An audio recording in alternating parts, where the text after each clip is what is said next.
Dun, dun, dun, dun. All right. I've moved the mic and I've gone live. Perfect. And once again, I have to edit the title. YouTube used to let me roll with the title input before I started filming. Now it makes me put it in once I go live. If you're watching this later, you might want to jump forward 12 minutes, starting the show early. If you are rolling in right now, you know the deal. I have to post the link on Twitter.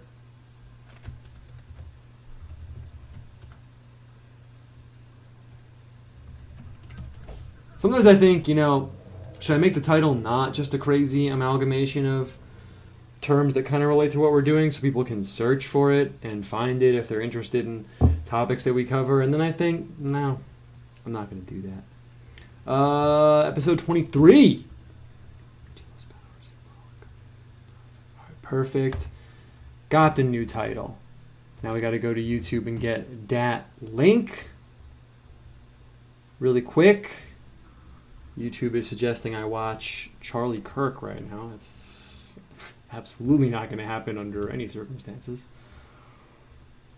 Oh, use the old thumbnail. YouTube we're just all over the place so far. Okay. Gotta edit, change the thumbnail. That thumbnail, gonna put it back. Putting it back to the old thumbnail. What's up? Death to all poets. Nice. Pretty platonic name. I'm down. I'm just setting up the picture. Gonna post the link, get the paint set up, and then we're doing this. We're doing this thing. I should reconfigure the show logo. I have a kind of fall version. Let's go with the fall version. And then in winter, we'll go winter version. All right. Got the link. How's it going on your end, though? Out there. It's going pretty good here. Obviously, it's been a crazy week, but can't complain. Obviously, I'm enjoying it. Let's be real. Okay, is there any typos here?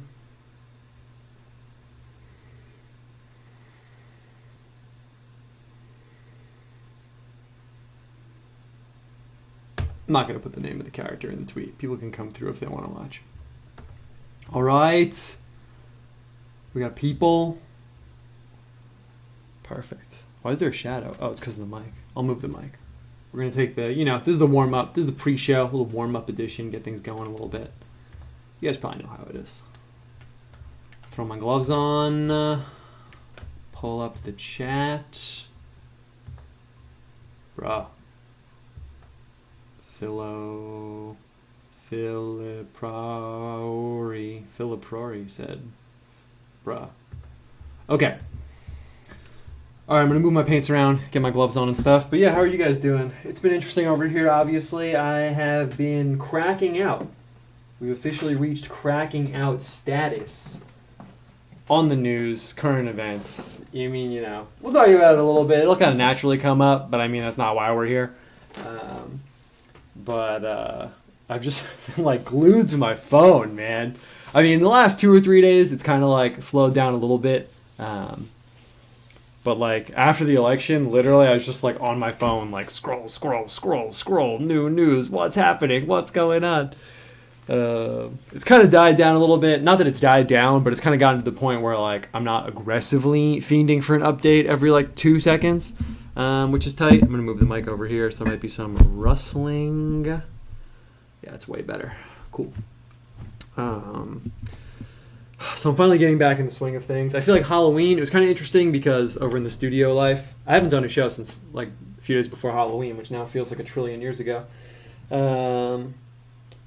But the week before Halloween, maybe 4 days, 3 days before Halloween, I got caught up doing that Raven thing because I was very overconfident about it. I was yo, this is going to pop off. It's going to go viral. People are going to love it. I'm going to get rich and famous, and I'm going to get the Trump retweet. Everyone's going to go nuts. And I spent a lot of time on it. Didn't really pop off like I wanted it to. I think people couldn't read it on their phones. If you don't know what I'm talking about, I posted a comic on Halloween. So I think you can only read it on your computer. I could read it on my phone. Maybe I have a big phone. It's not really a big deal either way. But it kind of took me out of like the studio life for a second because I was like, all right, well, if I'm going to go hard on this, I'm going to go hard. And, you know, I did. But then like right after Halloween, the election happened. And then that took me out of like life again for a few days. Because I was like, wow, I really want to know if I'm like, you know, living in like a full-on third world banana republic yet, or if we're just on the road there. So I feel like unintentionally I've just been like focused on all these other things. So the last few days I've been getting back in the studio, answered a bunch of emails and stuff today. Your Halloween sucked this year? Well, it's behind us now. I actually had a really ballin' costume. I can't say what it is because it was so unique and strange that I must be in some photographs somewhere out there. So if I told you, people could probably figure it out. I mean, I'm kind of paranoid. But my Halloween was alright. I kept it very low key. I went into a bar for like the first time in, you know, however long it's been since we've all been supposedly not been being around other people. That was kind of interesting. I went to like this very small party and I met a few people there. And then went to this bar, and it was kind of crazy being in a bar. I don't drink, so that doesn't really matter, honestly. But just being around people and seeing people like talking to each other and like not wearing masks and just associating like we don't live in this crazy pandemic world was really interesting. It was kind of like a trip, honestly. Okay, I'm gonna rearrange the paints right now while we're talking. What else did I do on Halloween? That was it. I drank a lot of coffee. That's like the drug that I do now if I'm around people who are drinking or something. So that was kind of fun. Otherwise, that's basically it. And since then, yeah, I've just been kind of cracking out on election stuff. It's been kind of hard to tweet in a way. I mean, if we're doing the meta analysis of the operation pre-show, I feel like we're hanging in this like liminal space. You know, and it's kind of hard for me to know what's going on. Like normally I have my finger on the pulse of the macro community. You know, I feel like I know what the vibe is. I know what's going on. Look at this. There's paint on my paint tubes. This is insane. One of my old painting teachers would slap me if they saw this, honestly. Rightfully so. But now I'm like every day, every hour, I'm like, what's going on? So I feel like things have kind of finally settled in. I've been doing those pictures, if you guys saw on Twitter. They're not supposed to be like anything crazy or epic. There's more like documentary of like what the vibe is every day. And I really feel like it has been changing every day. That's been fun though. I mean, if you're here watching this, you probably enjoy that to some extent, right? I mean, it's a good time. Let's be real. Nice. Someone said best part of my Tuesday. Peter's here. Best time of the week. Excellent. King. Someone called me a king in the chat. It's very flattering. I'm amped right now, though. I'm amped to do this. I'm kind of all set up. It's 6:55. Maybe we'll just pull the trigger right at 7. I'm gonna change my gloves. I have paint on them already. Let's see what else is going on. I kind of like to update you guys on like what's going on my end. But that's really it, man. I mean, honestly, the next batch of graphics I have coming out is nuts. I really stepped it up. I've been posting them on Patreon, but I'm going to drop them all eventually, and they look pretty sick, man. It's definitely... I was looking at it, and I was like, you know, really ascended to next level Owen Cyclops art status, so that feels really good. Reading... I don't know if I told you guys. I don't know if I was reading it last time we talked. Let's see, where is it? I have it somewhere. I'm reading this book right now. This is pretty good. I don't think we talked about this last time. If we did, though, my bad. I'm reading this book right now. And this book's really good, actually. It's called The Ways of Mental Prayer. I guess this guy's name is Vidal Lahodi, but he's probably French. My wife speaks French, and whenever I try and pronounce anything French, she makes fun of me. So I think his name is Vidal Lahodi. I also paired up with this book because I thought they were taken in the same place. I thought the photos for these covers were in the same place. They're actually not, though. Anyway, though, so I'm reading this book, and... I picked it up just because, yeah, what's up, Isidore? Nice, the crew. The crew is back. You know, take 1 week off, it feels like way more than that, right? It feels like, well, I guess it is technically 2 weeks if you miss 1 week, but whatever. So I picked up this book, and I don't think we talked about this, but let me know if we did. Picked up this book just because I hear so much about, the differences between praying and like different systems, and if you should be imagining stuff or visualizing and how that's good or bad or whatever. So I picked up this book. I thought, I'd just hear someone out about their view on it. And it's kind of funny, actually. Again, I don't think I told this anecdote, but if I did, I'm going to look lame repeating the same exact anecdote. So I got this book. There was a version that was like a little bit cheaper. I usually buy like the cheapest book possible. Like if there's a used version for like $2 or whatever, I'll definitely get it because I try and like really scrimp and save, honestly, in the studio, just trying to make things happen. And anyway, so I saw this one. It was a few more bucks, but you can see it says with an introductory letter by Pope Pius X. So I was like, all right, kind of into him right now. I have this drawing I did of him. It looks really sick. Probably do something with it. So I was like, all right, I'll drop the extra $3 or $4. I'll get the one with the intro letter by Pope Pius X. That's pretty tight. So I pulled it up. I get the book. I'm like, yeah, let's do it. All right. And I open it up. And this letter is literally, there's some like ringing in my room. I'm going to turn the fan off so it's not on the mic. So I pulled this letter up and it's literally just a 1-page letter. And it basically just says, yep, the book's great. Got my seal of approval. All right. And that's literally just the letter. So I thought that was kind of funny. But it's actually really good. It hasn't really gotten too much into like the nitty gritty of, cool, turn the fan off really quick.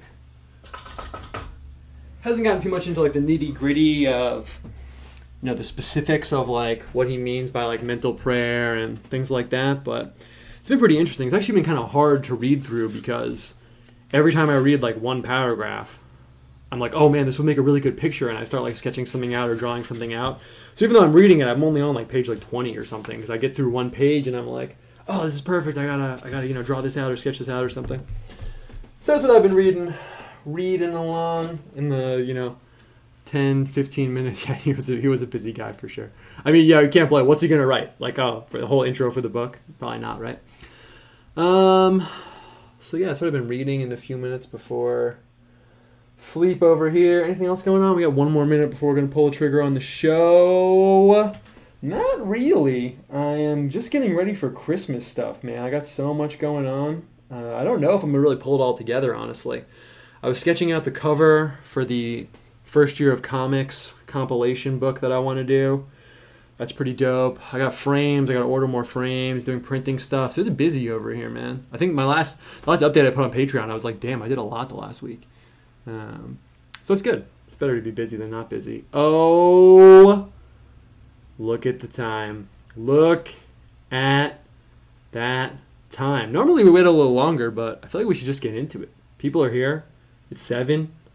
Let's do it. I'm going to pull the trigger on the intro right now.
Boom. All right. What's up, everybody? Very pleased to be here. And how's it going? How are you? We have some new people here. I think we always probably have some new people here. In case anybody doesn't know, this is the painting show. Intro music, Painted Worlds, painting show, Painted Worlds. Check it out. Bandcamp, Spotify.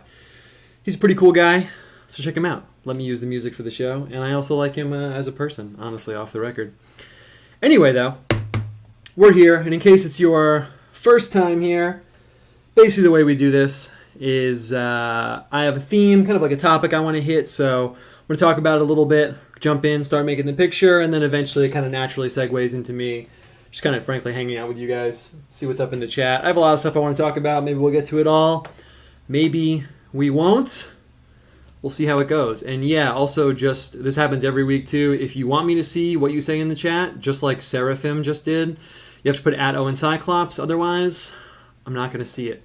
How do I feel about daylight savings time? We'll talk about it. I kind of like getting the hour back though. It's pretty sweet. It's really, really dark now, but since I'm talking on the fly, I can't tell if it would be darker or lighter without daylight savings time. So right now I'm kind of neutral. Anyway, I do have something I want to talk about specifically that we're making a picture of, kind of relates to a few different things. Before we do that, we have the strange book intro. I like to pull something off my shelf, plug a little, not really plug, because I don't really actually necessarily recommend that you read these books. I just have a lot of strange books here, and it's kind of a nice way to hop into the show. And normally I try and get something esoteric, deep, kind of scary looking, maybe something mystical, mysterious looking. But you know, it's been a crazy week. Everyone's probably stressed. I live in America, so everyone's stressed about the voting situation right now. But everyone's probably had a crazy week regardless of that. So I wanted to just plug a very uplifting book that I thought would be kind of humorous, honestly. I have The Great Dinosaur Mystery by Ken Ham. And if you know me and if you know my vibe, this is absolutely hilarious that this exists.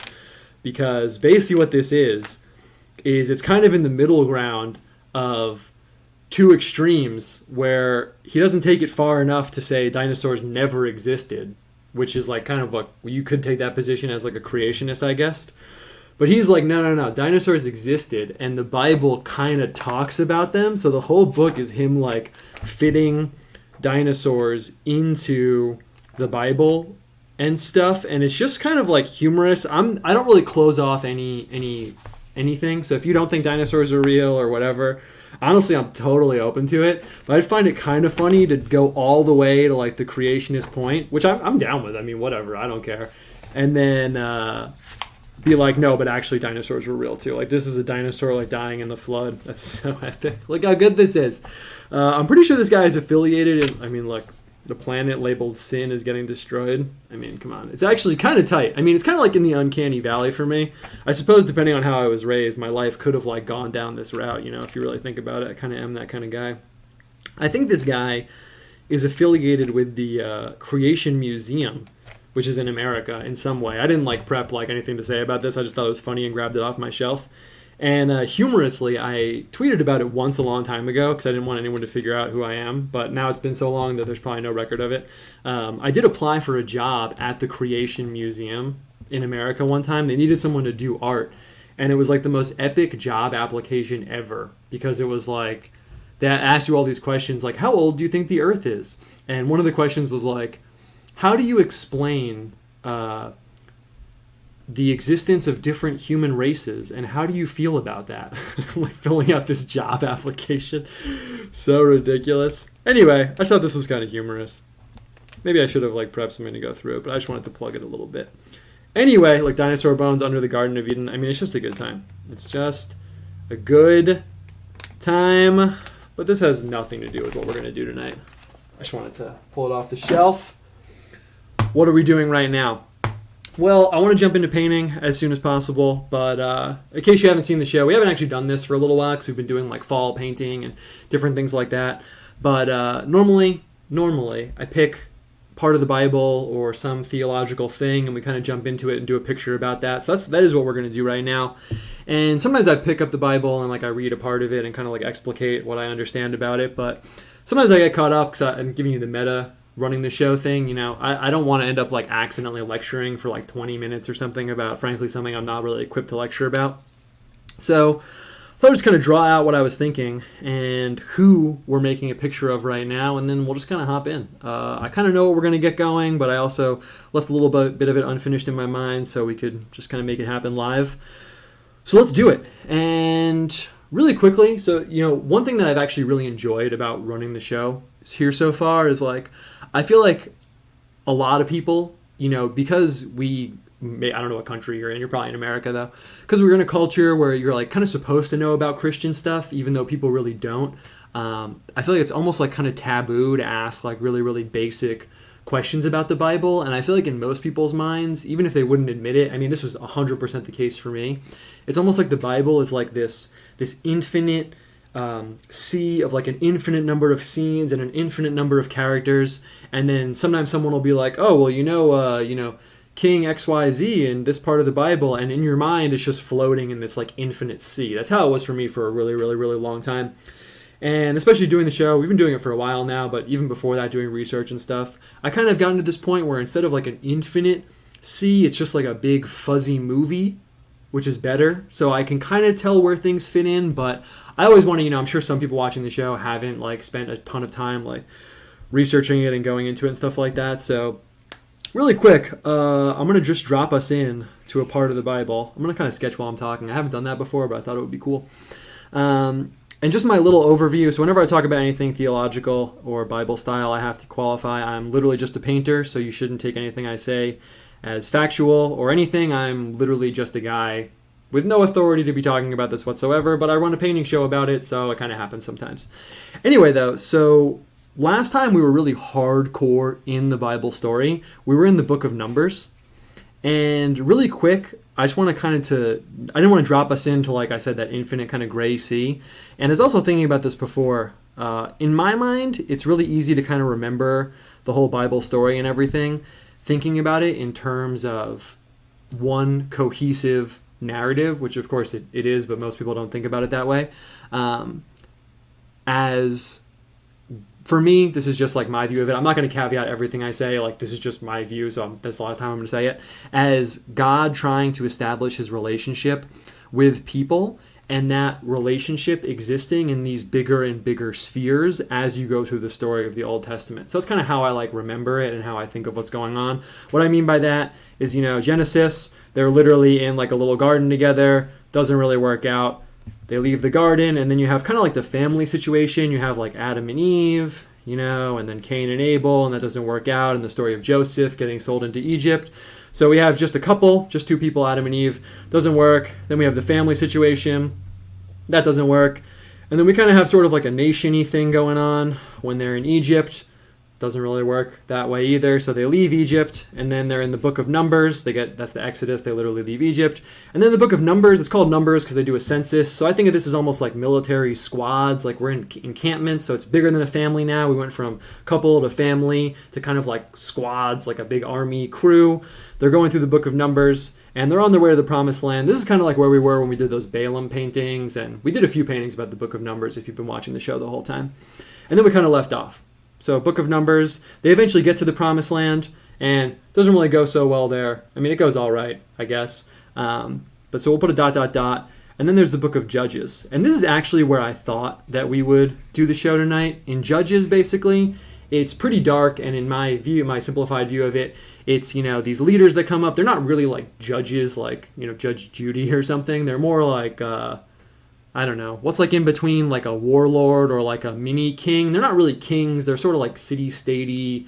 I don't know. They're kind of like below kings, I guess. It's like my oversimplified view of it. And it goes really poorly. Book of Judges is like really dark, and a lot of like crazy dark things happen, and things kind of like spiral out of control, basically.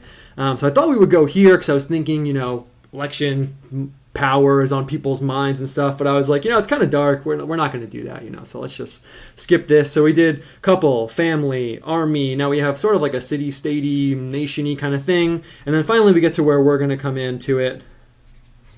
We got Kings and specifically the book of Samuel.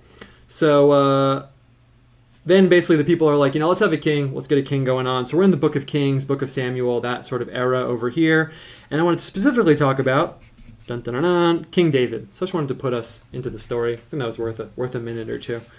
So anyway, what I wanted to talk about for the show, not talk about, but who we're going to do a painting of, is I'm always planning the show out. I'm trying to find like a cool little scene or theme. And I was thinking about, okay, King David. I was like, that's a really good spot to hone in on. He's kind of an interesting character. He's a good king, but he has these like moral failings, leader, kind of relates to what's on everyone's mind, but not so on the nose. So I was like, perfect, let's do that. And I thought about one of my favorite scenes that's used all the time in art history, which is David and Bathsheba, where basically he sees this woman bathing. So King David sees this woman bathing, and he lusts after her and, you know, summons her over. They have sex. She ends up getting pregnant, and she's married to this guy, and King David ends up, you know, machinating to get this guy killed to cover up the sin of him sleeping with this guy's wife, basically. Super oversimplified version of the story.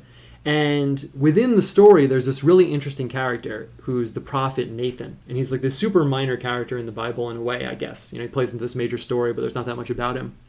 So I wanted to make a picture of him. I thought we'd make a picture of him because he plays into this story where King David's going along doing this stuff, and then when Nathan comes into the story, he's kind of the one. He's a prophet, so God's basically like speaking through him. And he's the one who kind of confronts David about the bad things he's doing. He's like, yo, this is not really the move, right? Obviously. We'll talk about that a little bit more when we're painting. And he kind of flips the story and it kind of centers around him in a way, because when he comes in and tells David that, you know, God's judging you, basically, you shouldn't be doing this, that's when David kind of repents, and it kind of, I even saw this model someone made where it loops around, and that turning point at the end of the horseshoe is Nathan interjecting into the story. Later, someone else comes up and tries to seize power, and Nathan also plays into that. So we'll talk about that more too. But what I wanted to do, I want to get into painting. So I wanted to paint this guy. We'll paint Nathan. And what I was thinking is that since we have this very wide format over here, what I want to do is we'll have him in the center, and we're going to kind of use this very, very wide format that we have. So we'll have him, he'll be inside, and we'll have these two windows. And I thought it would be cool because we're going to have him in the center. I kind of imagine him as like a smaller guy, not really for any particular reason, but I feel like we're doing an illustration, we can kind of do whatever we want to some extent. And then we'll have these two big windows, and we're going to have these scenes behind him. So it's kind of the plan right now. And that's what we're going to do. So I'm going to grab my ruler over here, and we're going to get started. And sometimes when I'm planning the show out, I'm just going to use my black marker, actually. We got a nice fat black border. Sometimes when I'm planning the show out, I hit a really like simple thing, like, you know, what's an example of a simple thing we've done? Maybe I just imagine that. Maybe we never actually do it. But sometimes there's a very clear one-dimensional thing, like, oh, here's this psalm. It's about trees. We're going to paint a picture of a tree. Perfect. This one's a little bit more complicated in terms of like the symbolism and all that stuff. So I don't know how much we'll go into, but I thought this was a really interesting little node of symbolism for a variety of reasons in the Bible, because we've talked a little bit about something called typology. Typology is basically the symbolism wherein things in the Old Testament foreshadow things in the New Testament. So it's sort of this mode of biblical symbolism where you're looking at things in the Old Testament and you're like, oh, this is kind of foreshadowing this in the New Testament. This represents this in the New Testament. And you kind of take it on these layers. So this story and this little scene that we've set up here, it's like a little story, you could say, this little nexus of events, has a lot of interesting typology, because on the one hand you have King David. So King David is literally part of Jesus' lineage, but he's also a king. So kings in the Old Testament tend to be types for Christ, who's like sort of the ultimate king, right? Obviously. But then on top of that, you have this woman, and I'm pretty sure you pronounce her name Bathsheba, but if I'm saying it wrong, feel free to correct me, because I've only read it. I don't talk about this stuff with people. But you have Bathsheba, and she's kind of an interesting figure also, because in one book on typology I looked up, this is the woman that David lusts after. It says she represents the church, because you have David, who's the type of Christ, and then he pairs up with this woman, so it represents the church in a way. But in most of the other typology stuff I looked into, it was saying that she's sort of like a type of Mary. She's like a foreshadowing of Mary because of the office that she occupies. So it's pretty interesting. This is the last thing I'll kind of explicate, and then we'll jump into painting. But it's pretty interesting because, oh, perfect, I have a chart. We'll make a little chart right here. So we have David, right? It's probably taller than that in real life. It's all good. This is the David that fought Goliath, just in case anyone is totally unfamiliar with all this stuff. So you have David, and then you have Bathsheba. She's a girl, but I'm not going to sort of paint in Put her in a dress or something. There we go. Perfect. And Bathsheba. And then they have the child of Solomon, right? And Solomon becomes king later. King Solomon, it's pretty obvious, right? So it's kind of interesting because at first she's the king's wife, right? But then when she's Solomon's mom, I'm drawing Solomon over here too, she occupies this office. I didn't know this existed. I thought this was super interesting. So she occupies this office called the Queen Mother. So back then, kings, right, could have more than one wife. So I was thinking, probably like some of you are, that, oh, the queen, is usually the king's wife, right? That makes sense. But there's another office called the Queen Mother. So the king could have 4 or 5 different wives. None of them are going to be the queen. It's the Queen Mother, who's the mother of the king. And it was interesting because this book about typology I was reading was saying that in that way she is a type of Mary, because Mary is the queen, right? But she's not the queen in that she is laterally paired up with Jesus, right? Obviously. She's the queen because her office is the Queen Mother. She's the mother of the king. So therefore, she's the Queen Mother, which is this actual office that existed. So I thought that was super interesting because I was like, yeah, that's true, actually. Obviously, Mary's the queen, Jesus is the king, but their relationship is mother and son. And then, what I'm reading is like, yeah, that literally was the office that actually existed. And in the story in the Bible, it's like a literal office. Like people come to her and ask for her help or ask for her intercession. That also makes her like a type of Mary. We ask for Mary's like intercession. People come to her and ask her to ask the king for things, So I thought that was super interesting. So I'm having dinner with my wife, and I told her that, and I was like, yeah, I laid it all out. And she was like, yeah, like the Queen Mother in England, that's like still a thing. So I guess other people knew about that, but I didn't. And just one other little sort of deeper symbolism thing that I thought was super interesting. There's a part of the story where she basically lobbies King David to make her son Solomon the king. Nathan plays into it. I don't know how much we're going to hardcore go into all the details of the story. Maybe we will, maybe we won't. What I thought was interesting, though, is that here you have Jesus, right? And then you have Mary. And over here we have, let's say in the story, it's kind of the shadow of it is, I don't put an equal sign, the shadow of it is King Solomon and Bathsheba. And they have the same office, right? They're both the Queen Mother. But what this book was saying was interesting is that it's kind of like an inversion. It's kind of like an inversion because she lobbied to get her son to be king. She like wanted that office basically and wanted this power to like come into her situation, But with Mary, it was the opposite. This was kind of like thrust upon her in a way, and of course she like accepted it. But I just thought that was kind of interesting, in the sense that like I really like when symbolism gets inverted over something. Like you have over here this situation where this woman who's Mary becomes the Queen Mother of Heaven, and it's just like thrust upon her. She accepts her son's kingship and it makes her the queen like de facto. And then flipped over here in this story, you have this woman who like lobbied and wanted her son to be the king and then sought out this like office of queen motherhood. Nothing really deeper there, but I don't know. Thought that was kind of cool. Thought that was kind of interesting. Anyway, we'll talk more about all that stuff, but I just wanted to set the stage a little bit. Set the stage a little bit, but we don't want to get ahead of ourselves. Of course, we don't want to get ahead of ourselves. So let's get painting a little bit our picture of the prophet Nathan. And there's some other cool stuff I want to say about him, but I also just want to get to painting. So if you've watched the show, you know the deal. First situation here. And if anyone wants to say anything about all that, you can drop it in the chat. Some of you guys know more about this stuff than me. I'm cool with that. As I always say, I just make the pictures.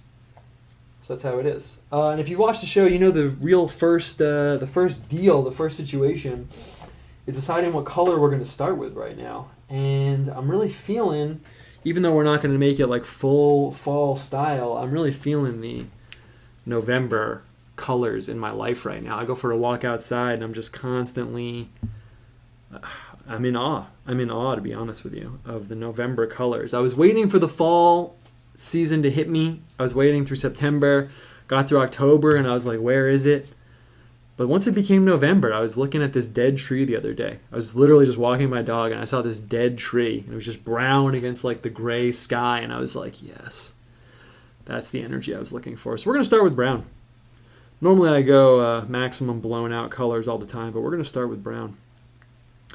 And what I want to do here is in a way, I want to use like the size of things. I want to like kind of play with the size of things a little bit.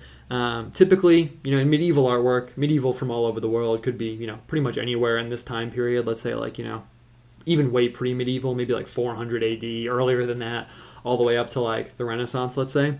The size of things in pictures communicates their importance. That's somewhat obvious to most people, right? You go up to a picture and there's a huge guy in the center and there's tiny guys all around. You can tell the guy in the middle is the most important. That even holds in like Buddhist art. You'll see like a big teacher, and then around him are like all the little students or something. So I kind of want to play with that a little bit. Because what I want to do is, this guy's a prophet, right? But he only plays into this story, you know? And he's not really pictured too much in other parts of the Bible. So I want to make him kind of smaller. I think that would be kind of cool, actually. So I want to make him maybe like this big right here. And then that'll give us room to make these huge windows. And then behind him, we can have like the king in the garden or something. You know, we can put these like big, powerful scenes behind him. But then he'll just be this kind of like, I don't want to use the word meek, but maybe a little bit more unassuming. So that's how we're going to start right here. And I looked up some pictures of him, but there's not really like hardcore, like strict iconography about him. This isn't an icon anyway. It's just obviously a fun picture, so don't have to worry too much about it. I'm going to kind of go with the medieval hair. I'm going to bring the light in a little bit. There we go. Perfect. I'm going to go with the kind of medieval hair that I've been doing, where it just kind of like lumps under. Yeah, there we go. Put this ear in right here. I got this book of like early European art, and it's super early. You know, it's like exactly the time period I'm trying to pump up in my life, like 400 to like 1000 AD. And I felt very like empowered by it. I was seeing all these pictures and faces and everything. Just these are very like simplified drawings that I thought were really good. So I kind of lean into that style a little bit. It's funny because when I bought it, there was also a huge book of Renaissance art, and I was like, I kind of did that part of my life already. Kind of did that. And come down here with the neck, obviously. And one of the pictures I saw of him, he was wearing this really cool robe. And it kind of came in and cut in this way. And it came down vertically like this. Perfect. So we're going to give this robe the trim. And it's funny, you know, you think it would be the opposite, but as I kind of try and push like the simplified forms and push that like early Euro style, it actually, you know, like I said, it's simplified, so you would think that it's paring down the details, but it's actually kind of made me think of the details more and like reconfigure things in a new way, like how to put people's bodies. You know, even right now I'm thinking about how we're going to put this guy's hands, what's going to be holding. Could just make him straight in the robe. That would be kind of cool, but then it might look like he's like missing his hands. Let's just throw in the shoulders, and then we'll see what we want to do with the hands. If we can get away with no hands, it would be tight. Like he's just standing here in this like big robe. Nice. Someone said cringe polyamory in the chat. Yes. If you're here, you probably know that polyamory is cringe, presumably. And we've been doing this kind of style where, yeah, it's pretty good actually.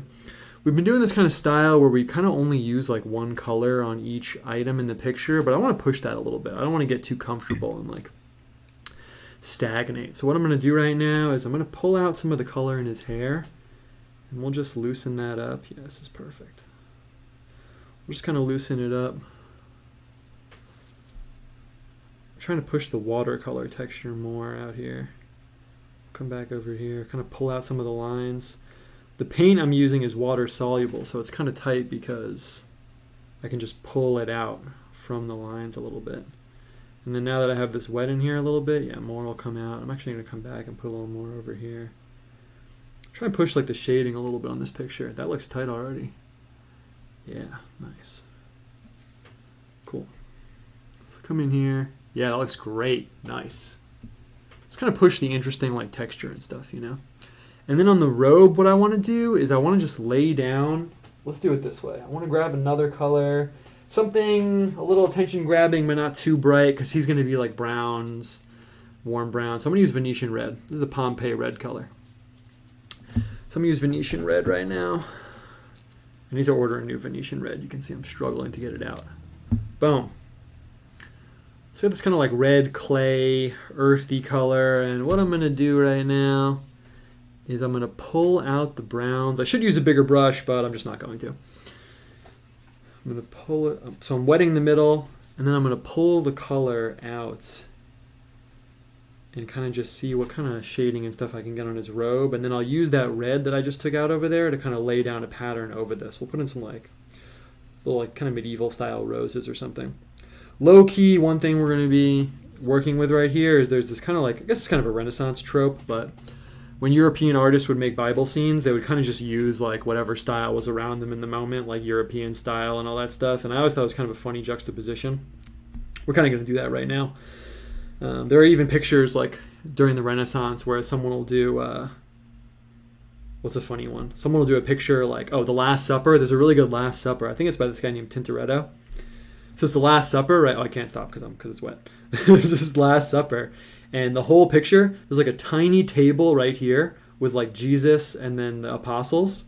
But then they're set into just like neoclassical architecture. There's like Roman arches and Roman pillars. I guess that kind of makes sense actually, but when you see it, it looks like a really jarring juxtaposition. There's like all this neoclassical architecture around them, and then tiny table, and then you're like, what is this? And you read the plaque in the museum and it says Last Supper. It's kind of funny. So we're going to do that a little bit, not too much, but for example, this pattern I'm about to use right now is like a little medieval rose pattern I picked up.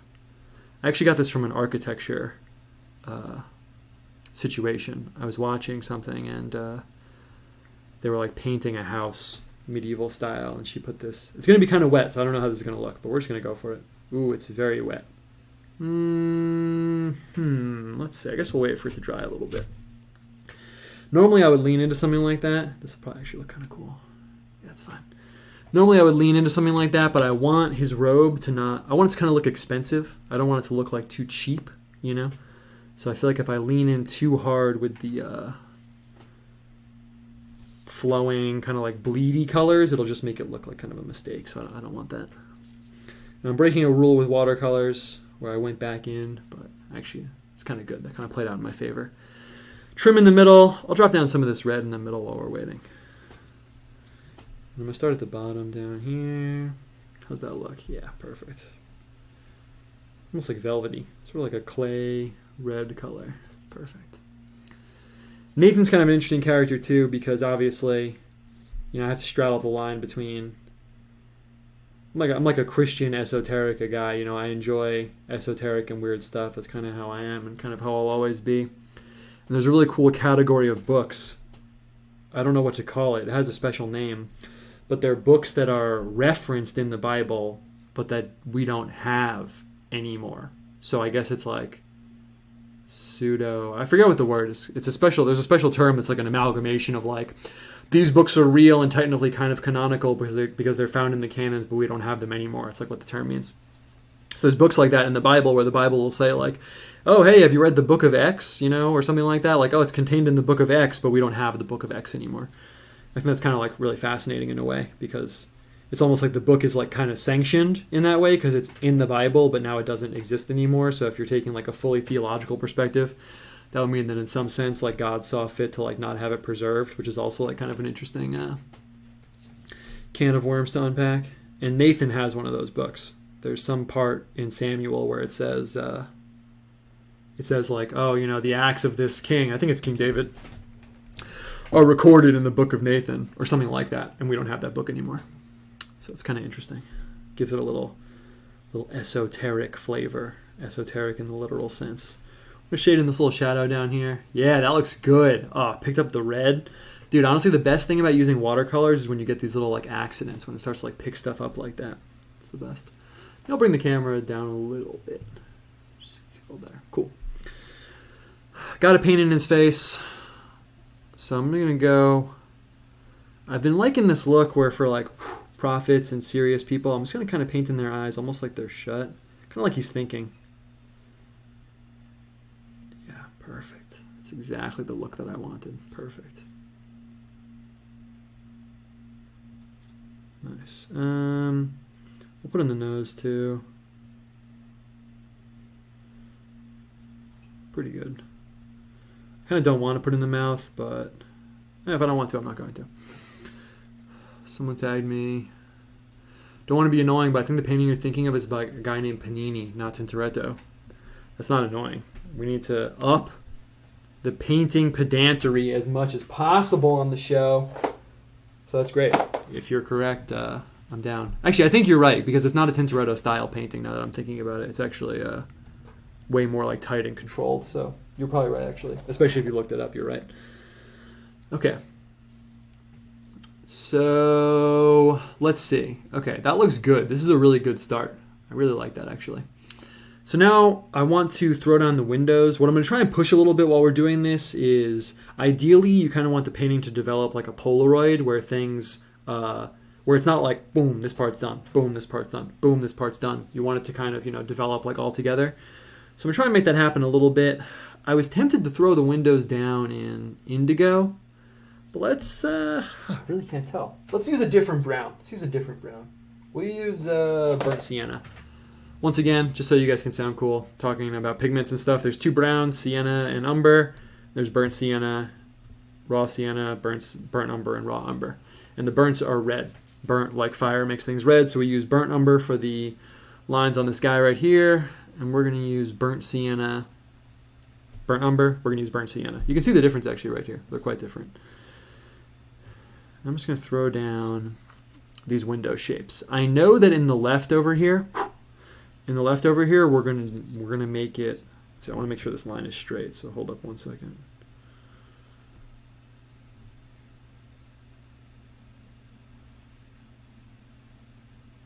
Straight enough.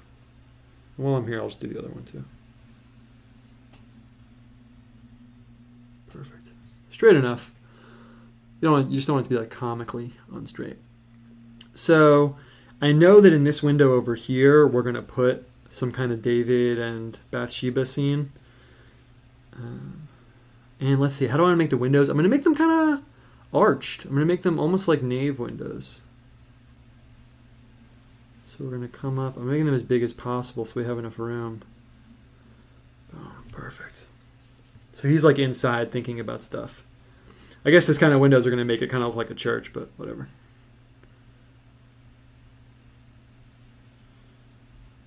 Come up a little bit over here. Oh, perfect. Perfect. I'm going to class up. So over here, we're going to put David seeing her bathe. I'm not going to paint like a hardcore naked woman, though, honestly. It's November. We got lots of young men struggling with keeping their lust and such things under control. We have to respect their spiritual struggle. I am one of them to some extent, so I'm not going to paint like a hardcore naked woman right now. And I'll paint this window. Actually, I'll paint it in right now, just since I have the color out ready to go. So over here, I know that's what we're going to do. Over here, though, in this window, I don't actually know what we're going to do, to be honest with you. I have an idea of what I want to reference. There is a scene in Nathan's story. It's not really his story. He's a figure in it. Where near the end of David's life, so David's the first king, Solomon's the second king. Near the end of David's life, this guy is trying to seize power sort of extrajudicially, you could say. Thought that was kind of funny considering current political stuff. I think his name's, oh dang, I told myself I wasn't going to forget it. It's like Adonijah, that's his name, it's Adonijah. And he's one of Bathsheba's other kids, or something like that, And he wants to like seize power, and he does this like sacrifice of animals, signaling he's going to like seize power basically, and Nathan comes to tell David that that's happening, so David makes Solomon king. It's an oversimplified version, so could do something cool like that over here. By the way, you can see I really love these dark browns. When you get them really translucent, just the like natural variation in the line you get is so good. Like even just the way this fades from like dark brown, gets like so warm into the light browns. It's awesome. This looks great already. Okay, so over here, I want to do something with, like I was saying, David seeing her bathe. What line color am I going to use out here? That's really the question right now. We could do it in a blue. That would be kind of like a bold, powerful choice. Let's do it. And we could do it in ultramarine blue.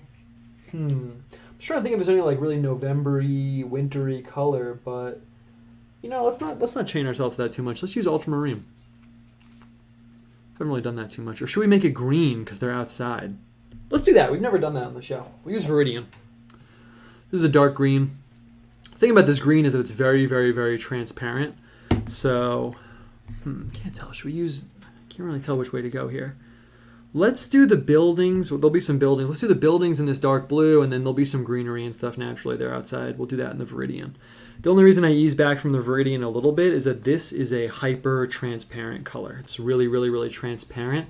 So I don't know about going so hard on the lines with it. If you were here, actually, this is just a painting tip I've mentioned a few times, but I like plugging it. You can literally feel this one, since it's transparent, is super light, and this one, not transparent, is really, really heavy. So it's kind of a cool little painting tip. Anyway, though, so something funny about paintings of her, Bathsheba, and David is that, you know, you're in Renaissance times, right? There's not a lot of excuses to paint, or pre-Renaissance. You don't get a lot of excuses to paint just like straight up hardcore, like naked women. So painters would use this scene as an excuse. Hold up, so let's throw on some architecture. So we're just going to throw down this building. Perfect. And we'll make it kind of level with his eye. I'm always kind of thinking about the larger composition when I'm doing this kind of stuff. So boom. Perfect. And it's a building, so, you know, what am I going to do here? I think I'm going to throw down these kind of arches. She's going to be bathing up there. Technically in the scripture, which I read today in preparation for this, it says she's bathing like on a roof, and he saw her bathing on a roof. So most Renaissance pictures I know have her in like a garden or something, but we're not gonna wing it to that extent. Okay. So yeah, I was saying Renaissance painters would use this as an excuse to paint like hardcore naked women. So you have a lot of pictures where there's just like, it's funny, like in this kind of scene, there'll be like a naked girl just like bathing or something, and then all the way back in the corner will be like a little guy, and they'll be like, oh, that's David. This is a picture of Bathsheba and David. I thought that was kind of funny. Peter said, Adonijah was the son of David who tried to steal the throne from Solomon. He was the son of Haggith. Yeah, it wasn't Bathsheba's kid. Yeah, you're right, actually. Nice. It's like painters in the Renaissance had, if they were working, I don't know if most people know this, when they were working on biblical art, they would have like a theologian paired up with them who would be like telling them what to do. That's like what I need in like the studio. Like, you know, reporters have like fact checkers. Actually, they don't, but they should. I need like a theology major, like someone with an MDiv, someone with like a Master's of Divinity hanging out in the studio next to me, being like, actually, that person wouldn't have a halo technically. Actually, in the garden, there wouldn't have been that particular animal, actually. Unironically, that's what I need. I need an intern. So I'm going to throw in this sort of alternating dark and light stone around these arches. I just think it'll make it look cool. And then we'll probably go with some kind of garden-y situation below. I'm going to like wall her off. Like I said, I don't want to go hardcore on like the nudity. I could. I mean, it doesn't matter. She'll be like in the distance, but, you know, for the sake of pushing the style, keeping things interesting, why not? Why not try and? Nice, that looks good. Okay, cool. Get a little bit of a vibe going on out here. Perfect. Perfect. Let's see.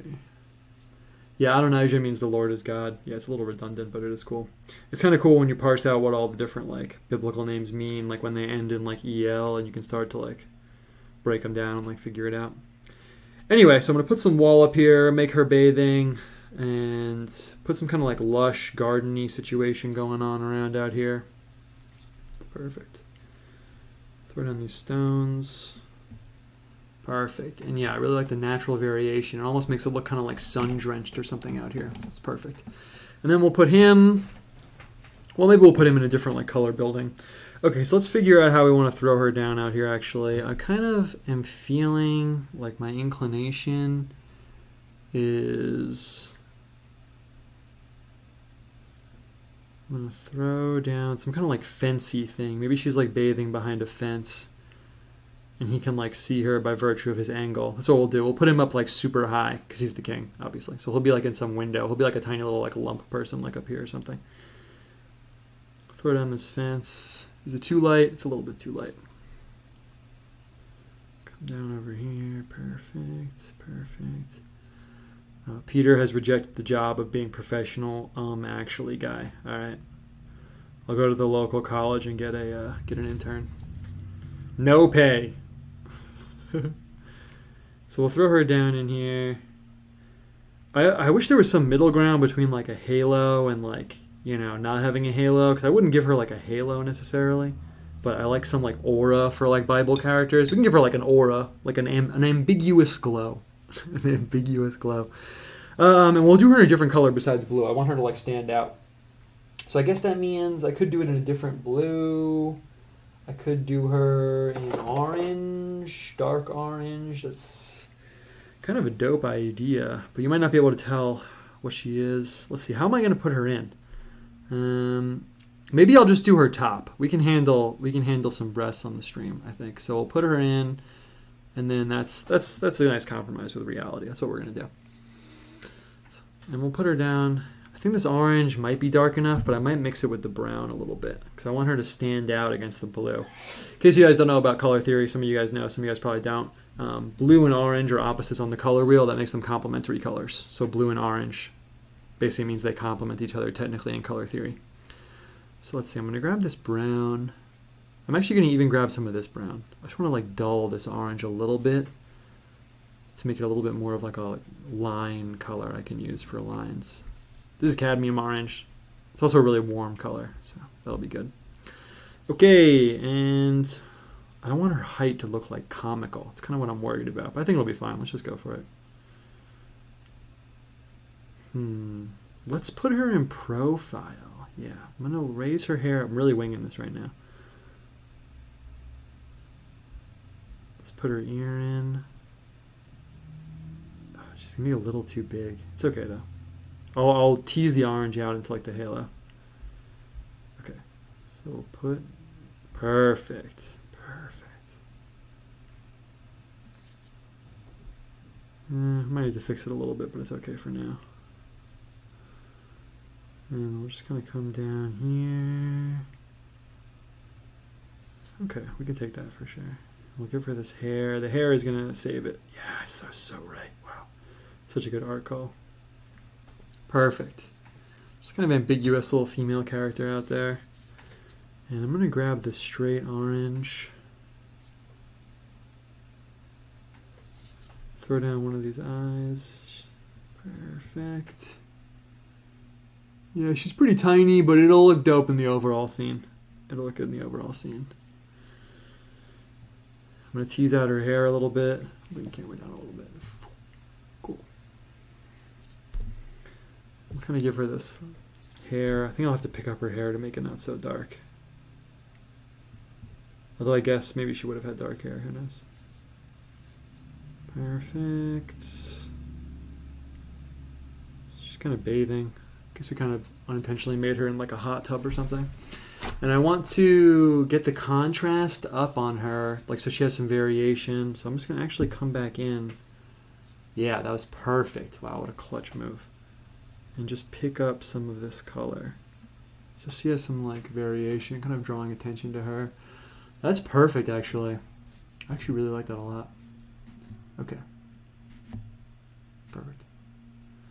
And let's see. Like I said, I want to give her some kind of like aura, not like a halo, but I do want to like designate her as kind of like a character in the story.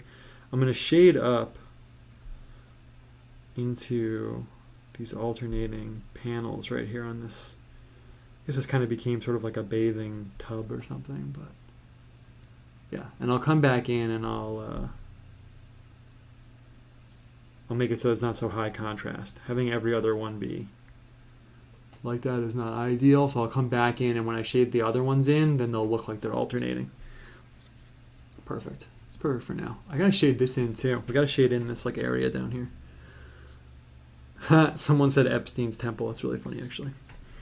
Yeah, he kind of ruined the blue and white alternating stone, I guess. We can bring it back though, Babylonian style. Cool. Perfect. Perfect. Push the orange and brown thing a little bit. Let's see, is there anything else I wanted to say about her before we move on to David? Not really. I just thought it was kind of interesting. It's just this like female character.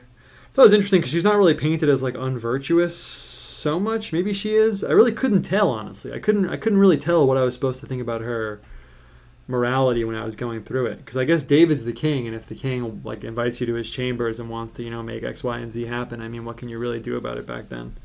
But I couldn't really tell if I was reading that in or if it was implicit or what. I mean, you know, he ultimately gets like kind of punished for it, right?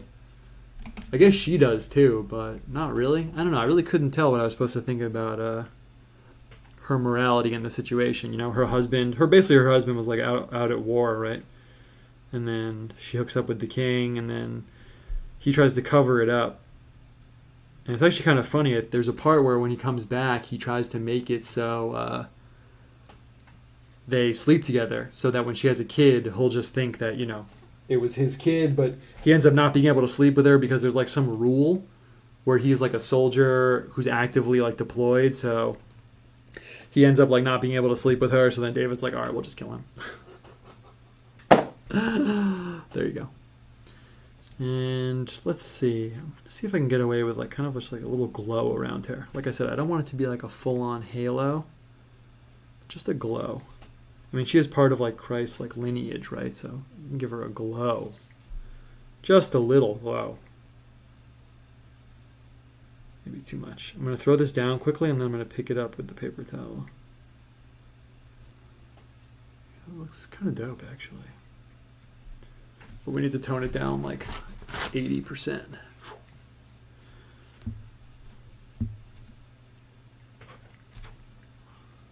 Yeah. Nice. Visual maneuvers are happening. Man, I love this like warm shadow we got under Nathan's neck right here. That's great. I guess he's going to need a halo too. He's literally a prophet, so we could definitely get away with that. Okay, and now we're going to throw down the building that David is in. Move my legs. Let's throw him down over here. I also think David's like a really interesting character. You know, it's not like when I do the show, I'm like, oh, I'm going to hit, you know, this one thing and never come back to this topic ever again. So I'm sure we'll explore a lot of these themes, especially David and stuff. I'm sure we'll go more into it. But for me, just off the bat, David is like a super interesting character, honestly. I think I kind of grew up. I didn't grow up being Christian. So I think I kind of grew up with like the misconception that like a lot of people have, where it's like, oh, the characters in the Bible, they're like one-dimensional moral people. Like they like you kind of like I growing up non-Christian in America, at least I can say. You imagine the Bible's just full of like, here's this guy, King David, and he's a great guy and never did anything wrong, and he's an example you should look up to. So I think the reality, not that he like, you know, not that you shouldn't look up to him necessarily, but like the reality where it's much more complex is like very interesting. Where like they do these bad things and then they have to like wrestle with like the reality of it. I think that's really cool. Think that's really cool. And David's like an interesting figure too, because again, I'm just kind of going off the cuff. I don't have like a theology degree or anything, but it's kind of like he's so humble in the beginning in a way, and he's kind of lifted up maybe because of that. I was reading some stuff about how now I'm like a little bit out of my element in terms of things I was like prepped to talk about, but how the book of Samuel starts with this woman, I think her name's Hannah, and she's talking about how, you know, God lifts up the humble, and then it segues into like, you know, later David comes along and he has this conflict with Saul, and there's the contrast between like Saul and David. Anyway, I just thought David was kind of an interesting character because he's like, you know, wrestles with like, you know, he sees this woman and he like kills her husband. He like wrestles with these like very dark parts of himself, you know, but he's still this ruler that's, I guess he's not like a totally bad guy, right?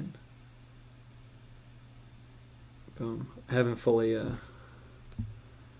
gone into this part of the Bible as much as I would like to. It's kind of one of my next projects. So if I say anything dumb, you were warned. But yeah, I think it's really kind of interesting. I think it's also especially interesting for me now because, you know, I spend so much of my time thinking about like leaders and like authority incidentally. I didn't really plan it out that way, but like, you know, I'm looking for like spiritual guidance that involves like these, you know, structures larger than myself and who has spiritual authority and spiritual leaders and stuff like that. And then, you know, obviously, if you live in a country, that country has like leaders and authority and stuff. So it's just kind of interesting. You know, the Bible has sort of stuff to say about like every different topic, and that's like one of the more interesting ones for me, especially now. Oh, the shadow on the window. Looking fresh. Looking fresh. Okay. So we're going to throw David in here. Bathsheba ended up writing Proverbs 31, which consists of motherly advice to help Solomon choose a virtuous wife. Cool. I didn't know that, actually. That moment really shows how debased David is at that moment. He's not with his army, and the good soldier shows he wants to be in solidarity with other soldiers. Yeah, that's true, actually. What, so like the contrast? Yeah, the contrast between the guy who doesn't even want to be away from his soldiers because of this, like, you know, code of honor he has, while David's trying to, like, cover up sleeping with his wife. Yeah, I guess that's true. I didn't really think about that, actually. Okay, so we want to put David in here. I'm just going to make him like a tiny figure in the window. I want to tie them together a little bit, so I might even make him orange, right? Then it kind of like ties them together. So let's just do that. Let's just do it. Then we'll throw in some greenery. It'll be kind of cool over here.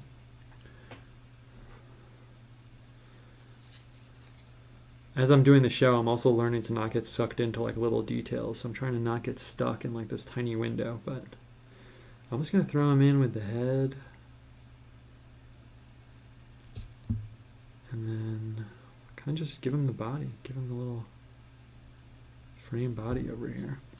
When I do these pictures, I'm not really thinking about like them as like portraits, you know, obviously. I'm thinking of them as like just how I can like represent these people's role sort of like in the story.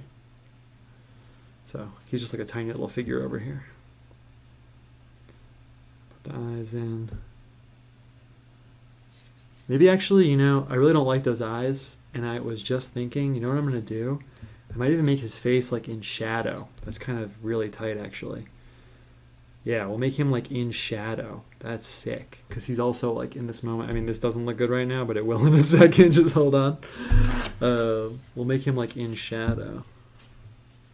Perfect. I'm going to have to come back in and like paint him in a little bit more. Actually, that kind of almost is a good base.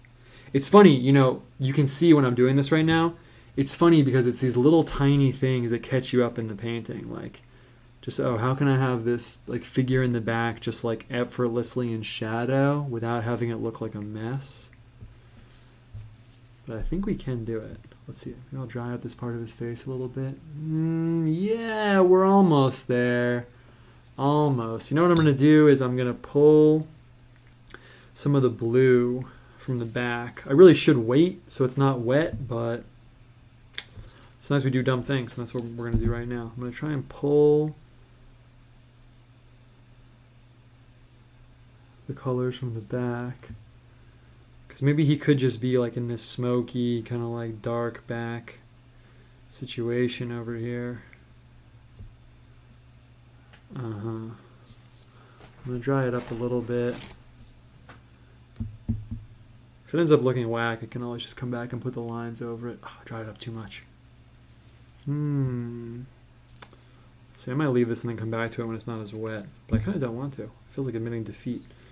I'm going to come in with the blue and just drop a little bit of the blue. I know this is like really small, but I feel like this detail just will end up being important. So I just want to see how good I can get it. Maybe I'll just leave it like that. Let's see. Yeah, well, maybe I'll settle for get his eyes in. Darkness there. Yeah, perfect. Okay, we'll definitely settle for that, at least for right now. And I got to give him a crown of some sort. Maybe I don't, though. It's kind of cool having him be this like shadowy figure, because then when we zoom out a little bit more, he really is just like a minor little part of the scene.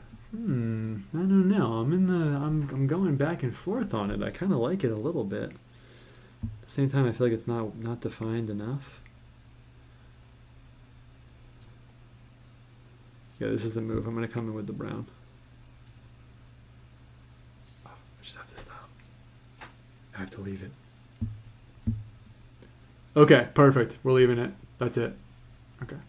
And then when it's dry, I'm going to come back and shade up the background. It'll make more sense in a minute, but for now we're just going to leave it. We'll come back. With the watercolors, you have to be able to let it go to some extent and just come back to it, but that's really not part of my nature.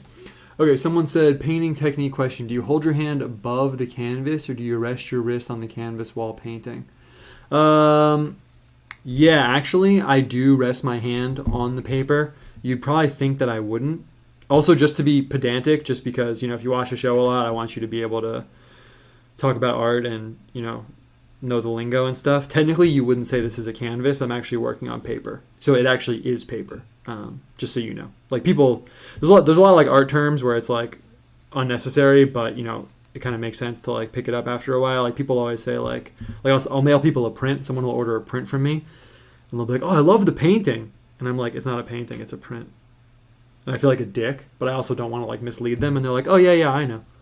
It's kind of funny, but you know, every discipline has its own little like set of terminology and stuff. All right, so I'm just gonna throw down the blue over here and just I'm just laying down water right now. Oh yeah, so I do rest my hand on the paper while I'm working. You'd think I wouldn't, like you'd think like I would make some effort to like not do that. Let's see, I'm gonna pull this out. I want this just to be like as pulled out as possible. And then I'm gonna kind of shade it up from the bottom. And we'll come over this with some green and stuff like that too. So you'd think I wouldn't, but I really need my hand to rest on something so that I can make lines confidently. So I do. That's a really big reason why I wear the gloves. And actually now I wear gloves all the time. Even if I just sit down at my desk and do like sketchbook stuff, or even if I'm just doodling, I'll put on a pair of gloves because if your hand's touching the paper like this, the oils from your hand's like covered in oils, obviously. Maybe that's not obvious, but your hand is covered in oils. There you go, moving the light. The oils get on the paper. And if you're really, really, really going hard art style, you can actually tell. You can actually feel the oils like on the paper when you go back over it. Like if I wasn't wearing a glove and I was sitting here painting, you know, this whole scene over here this whole time, later when I come back to paint over here, I would be able to feel that the oils from my hand had penetrated the paper. And also it makes it not archival. That means, you know, in like 100, 200 years over here where the oils from my hand had touched it, it would eventually age the paper and it would turn like yellow right there. Kind of interesting. So yeah, I also wear gloves because it's toxic, but the real reason is because I don't want to get the oils from my hand on stuff. Perfect. That's also another reason why, you know, you said canvas. Not that I'm holding it against you, but I don't like working on stretched canvas. Like if you go to a museum, you'll see that most of the paintings are on canvas because you can't rest your hand on it. Right now you can see I have this block of wood, I have the paper. Like my hand is like firm and steady right now. I'm pushing really hard on the paper actually. And if I'm drawing, if I'm painting, I'm very stable, but on a canvas, you could puncture right through it. It's like a drum basically. Anyway, okay, let's see.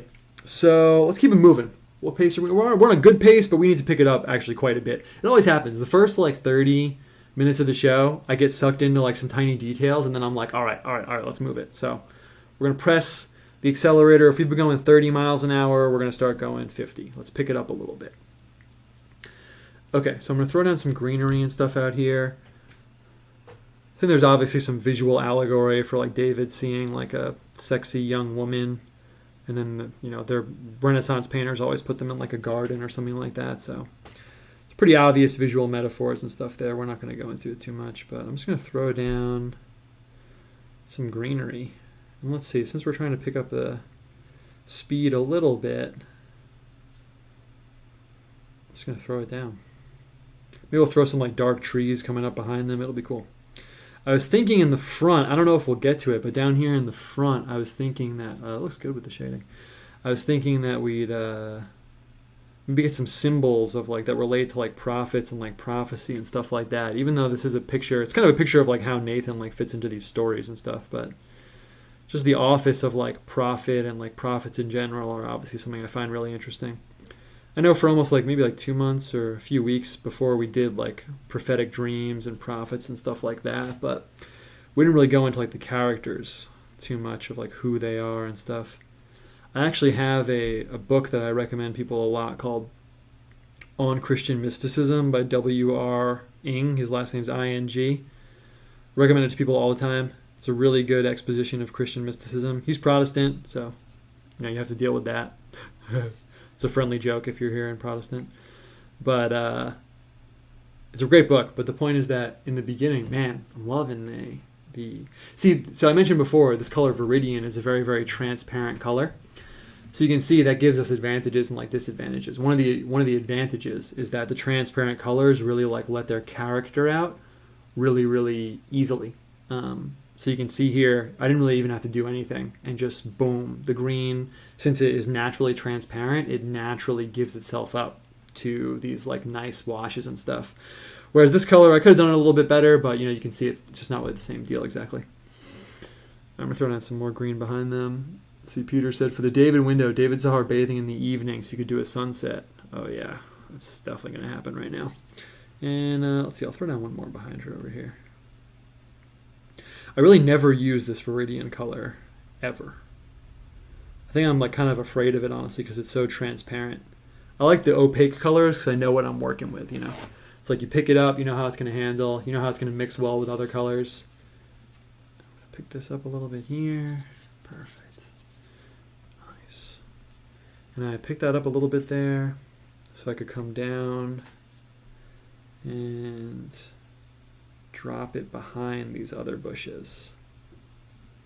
Perfect. Perfect. Okay. So yeah, I'll throw down a sunset. That sounds kind of cool, actually.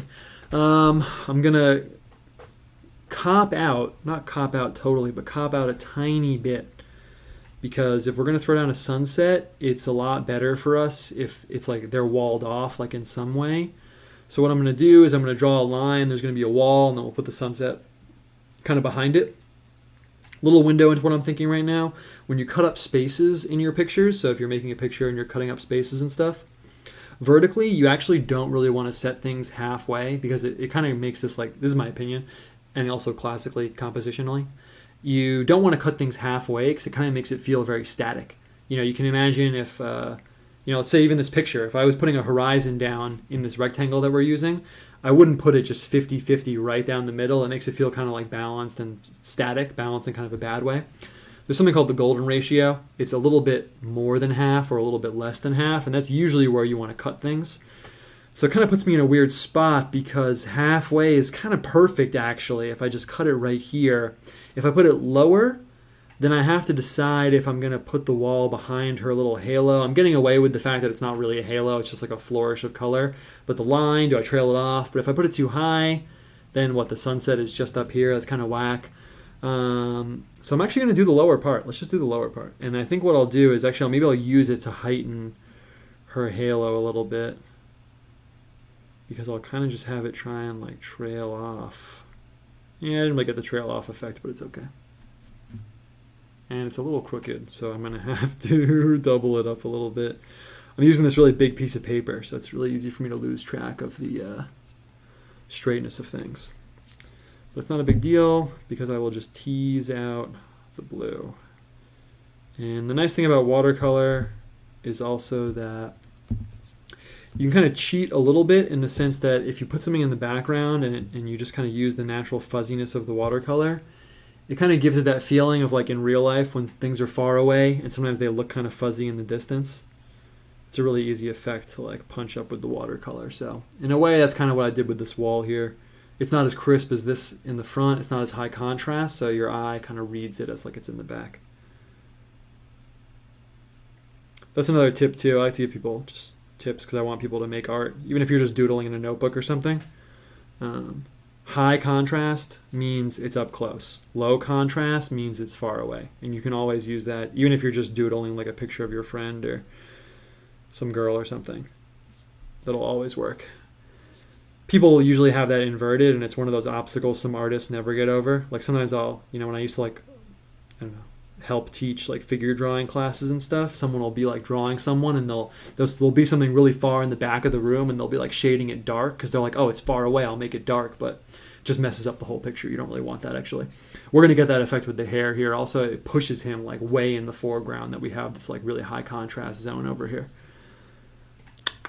All right. So if we're doing sunset style, which we are, I was listening to some Vaporwave before, that's how I roll. We need a big brush, which I have.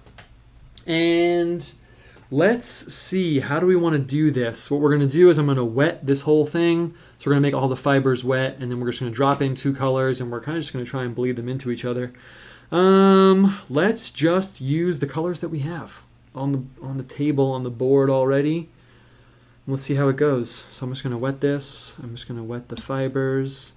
And I guess we're feeling an orange to blue fade coming up. We'll see how it goes. It might look spectacular. It might not, but we do it live. We do it live on the show. And I'm going to try and work around her little halo spot that I have going on there. Let's see how it goes. Okay. Really, I want it to be like crazy wet, but I kind of just have to compromise with reality. And I'm going to grab the ultramarine. The call has been made. The ultramarine never really like fans out like I want it to. It never does. But I keep coming back. Keep coming back for more. Can never say no. And I'm actually just going to drop in the blue. Come on, fan. Bleed, bleed out. It's kind of just staying in one place though. So we're going to trust the plan. Watercolor is big. Plan trusting, because even though this looks streaky right now, hopefully it'll fade out. It might not. Hopefully it will though, and then we're going to throw in the orange, which as I anticipated is way too dark, but it's okay. We are trusting the plan. YouTube's going to pick up that quote and like get me banned for being like that kind of channel. All right, let's see. Pick it up a little bit. And I got to just stop here. I got to like, I'm joking about trusting the plan, but I actually have to, because I have to just trust that this is going to bleed together. The orange is really dark. I kind of like it. I could pick it up a little bit, but I don't know if I should. I'm going to pick it up a little bit. I can't tell if I made a smart call right there or if I just wussed out. Oh, it looks good. That was a good call. Nice. Nice. Oh, yes. Great. Great. It's great. Okay. Let's keep it moving. Let's keep it moving. I kind of want to come back. I'm kind of torn about how I want to move away from this, but I'm kind of torn about how our David played out over here. I just don't want him to look. It doesn't really look like he's in the right lighting or something. I know it's a tiny part of the picture, but I can't really let it go. So I'm going to make it a little bit darker behind him. I think maybe even getting some orange in here. Yeah, there we go. He has to like fit into his background. I think that's really the issue. Yeah. Oh, now we're talking. Now we are talking. Perfect. I'll take that for sure. I like that a lot, actually. I actually really like that because it's almost like the focus is entirely on her, not on him. I could come in and give him some hair and stuff. I'm kind of torn about it. He looks kind of like an alien. I'm not going to lie. I'm going to judge my own picture here a little bit. Looks a little bit like an alien. So we will come back and we'll give him some of the dark orange lines. We'll tighten him up. But for now, we're going to keep it moving. This color situation is really, really good. It's really good. We've really pushed the colors on the show a lot, which I'm really stoked about. Okay, so here's the thing. Here's what I'm thinking. I never know how it's going to shake out, you know, with what we're going to get to, what we're not going to get to. So if I'm looking at the picture, you know, I kind of want to put some things down here, but ultimately we're going to have to color in this window. Like that's just going to have to happen. So let's do something with that right now. Let's do something with this window over here. And yeah, you can see someone said the clouds look dope. Thanks, man. Yeah, with the watercolor, you really get these nice like accidental kind of textures. I talk all the time about like the balance between like order, as in like what you've planned sniper rifle style versus sniper rifle status versus chaos, you know, letting a little bit of the natural quality of the material shine through. And if you decide to pick up watercolor, that's one thing that you'll find it really helps you out a lot. Like you can see I wasn't like, oh, I'm gonna get this cool texture, but it just kind of comes up naturally. Giant skull in the room. Yeah. I want to get what I wanted to do. So what I wanted to do in here, what I guess we will do, is I want to put a shelf, like a super low shelf, and a few things on the shelf down here. And then like a window and maybe just light like pouring over him. Sort of like he's like this prophet of God and he doesn't need these like other sort of things on this low shelf down over here. Oh, a giant skull? Yeah, we can do that. That would be tight too. That's pretty cool actually too. Yeah, we can put a big skull over here. Anyway, though, so I do want to put stuff down here and stuff in the room, but we got to make a call about what we're going to put over here in this window. You can see I've kind of locked us into. It actually looks. There we go. That's the level of straightness that we're going to get. Okay, cool. What are we putting in this window? So the other thing, let's see. So in terms of creative stuff, I like talking about, you know, what I'm thinking. It's kind of a moment where I'm like, okay, am I trying to fit 10 pounds of stuff in a 5-pound bag? Can't really tell. I was thinking over here about the other guy who tries to like come up and become king, but I'm kind of getting the vibe that, like I just said, 10 pounds of stuff in a 5-pound bag. Let's dial it back a little bit. We're thinking, let's go over the themes we're kind of thinking right now. Mostly we're thinking about David, Bathsheba, she's a type like a symbol. Mary, the church, she's kind of an interesting character. I think we should do some kind of scene, just because it would be cool to have the scene going across. So let's say if it was balanced, maybe we have a window over here.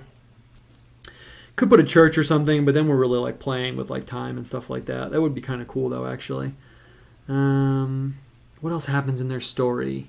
People appeal to her. She becomes the queen mother. But all the things I'm thinking of, like crown and things like that, would be like floating. It'd be cool to make a kind of scene. Kind of torn. Well, let's just keep moving around the Nathan stuff, and then we'll see what we want to do for that. Maybe someone has a good idea. Maybe somebody will come to me. Put a temple of some kind, but it doesn't really fit. Could just put like a castle, because we're thinking about like authority and people using authority and like righteous leaders and stuff like that. Am I still connected? I have internet. Nothing changed with the internet. I got the green light. Almost had an F moment. No, we're good though. I have the internet. Everything's fine. I'm going to write that off as a random glitch. I'm just going to write it off and we're just going to keep moving. Okay. So I'm going to paint another stuff in here and then we'll hit this window last. That's kind of what's going to happen. Almost F. Now I have good internet here. I paid to upgrade the internet at my house. I'm going to throw this, I'm going to throw a circular window up here, and we'll have this kind of light pouring out over him. So kind of represent that he's like a prophet. Circle, fitting like divine shape. Perfect. And I'm going to come through. What I'm going to do is I'm going to put cadmium yellow. We're going to get his halo, and then I'll kind of put the lemon yellow as like the light coming down around him. But let's see, thinking about rulership, leadership, maybe the castle thing is kind of tight. You know, maybe it'll be like a castle. Is there another scene I want to illustrate between the two of them? Not really. Honestly, I don't really want to get into like a mess of characters and stuff like that. Let's see, I'm going to clean this brush off. The other big Nathan story is the coronation of Solomon. Yeah. Well, I was thinking about the whole other king situation. I don't know. Let's see. I feel like it'll come to me. Let's see how I want to do it. But for now, I'm going to throw down a halo around this dude. And what I'm going to do first is I'm going to get the outside of the halo. Come in here a little bit. Just a little loose. We got it just kind of like wet out here. Perfect. I'm going to pick it up a little bit. I feel like what we'll do is I'll throw down sort of like a castle and maybe like an ambiguous building, and I don't know. We'll see how it goes. Sometimes time pressure is kind of the best inspiration. So I dried that up, and I kind of want to get like a little, I don't want to say messy, but like a loose feel for the halo. Yeah, this is good. Come in here. And let's see, I don't know if the brown of him is going to pick up into the halo. It might or it might not. Perfect. Oh, you know what we should do for the other window? I should make it night, because this is sunset. I should make it night, and then maybe we have like the big authority building or something, and then it kind of represents like, you know, this dark sort of night of the soul, maybe. Authority and like the darkness, like power and like this dark night, something like that. It could be kind of cool. Man, the colors here are really dope. I'm really feeling it. Okay, now I'm going to grab the lemon yellow. So if you're keeping score, cadmium yellow is the warm yellow. This is the cool yellow. Cadmium yellow is like a school bus. Lemon yellow is literally like a lemon. And I just want to throw down this like beam of light. One thing I've been pushing more in my graphics and stuff is like light bouncing off things and light really being like an illuminating kind of force. That probably sounds like a little bit redundant.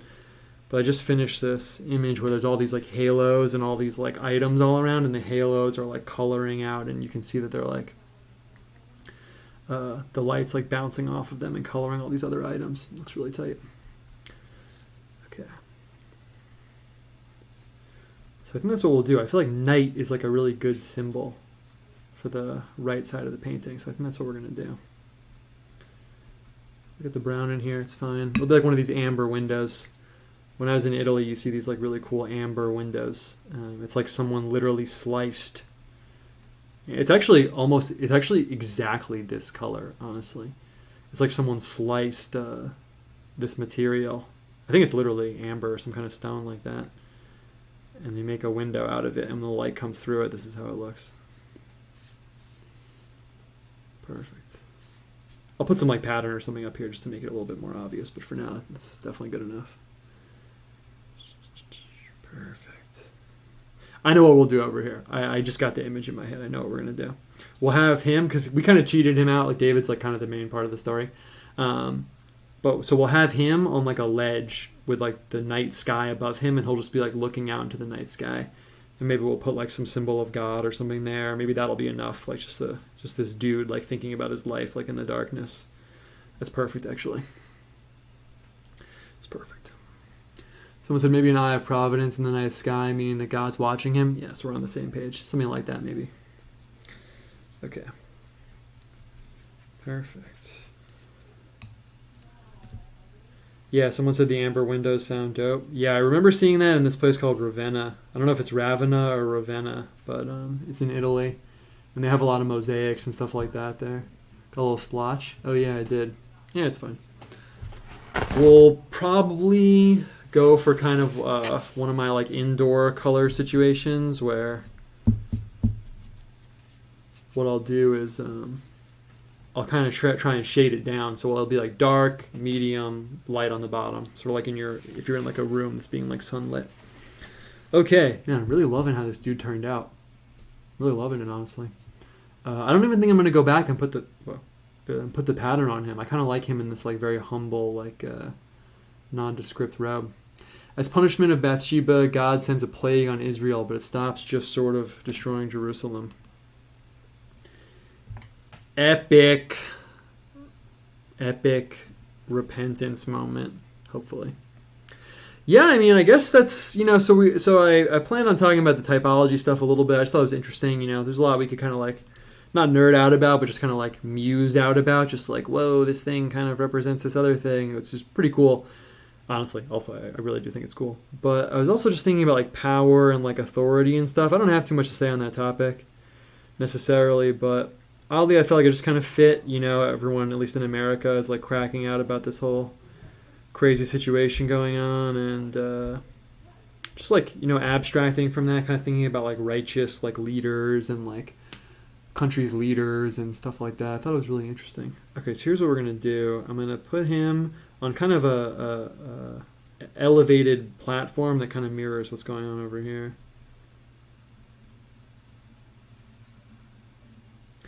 I always remember, oh, perfect, it's good. I always remember this movie. It's, oh, did we talk about Hell House? I don't think I did. We didn't talk about it. I think I tweeted about it. I feel like I talked about it on a stream, but I couldn't have because it was the night of Halloween. But I watched this movie a long time ago called Jesus Camp, where they follow these like Pentecostal kids to this like camp, and it's like super like charismatic Christianity. I don't think they speak in tongues, but they're basically like right there. They're like at that level. And the movie's made as kind of like a scary documentary for like people who would get like weirded out by that. Not that it's not weird, but I'm kind of down with any like sort of over the top expression of like religiousness, especially if it's Christian, honestly. So I always think about, there's this one part of the movie where they gather the kids around and they have this, I think they have a cutout of like George Bush or something. It was like during that time period.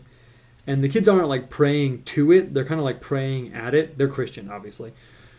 And they're praying for righteous leadership for the country. And even back when I was like, edgy atheist guy, I thought it was so interesting. I was like, oh, they're praying for righteous leadership. And they're like repeating it over and over and over. They're like, righteous leadership. Righteous leadership. And even at the time, it made kind of like an impression on me. Just like, I think maybe it was like a foreshadowing of my interest in like the intersection between like theology and society and all that stuff. But that was kind of interesting, especially now. And then, you know, with all this stuff going on, I tweeted about it, but some of you guys have probably seen the Vegano letters. I don't know if it's Vegano or Vegano. I don't know how to say anything, so I just read in my room by myself.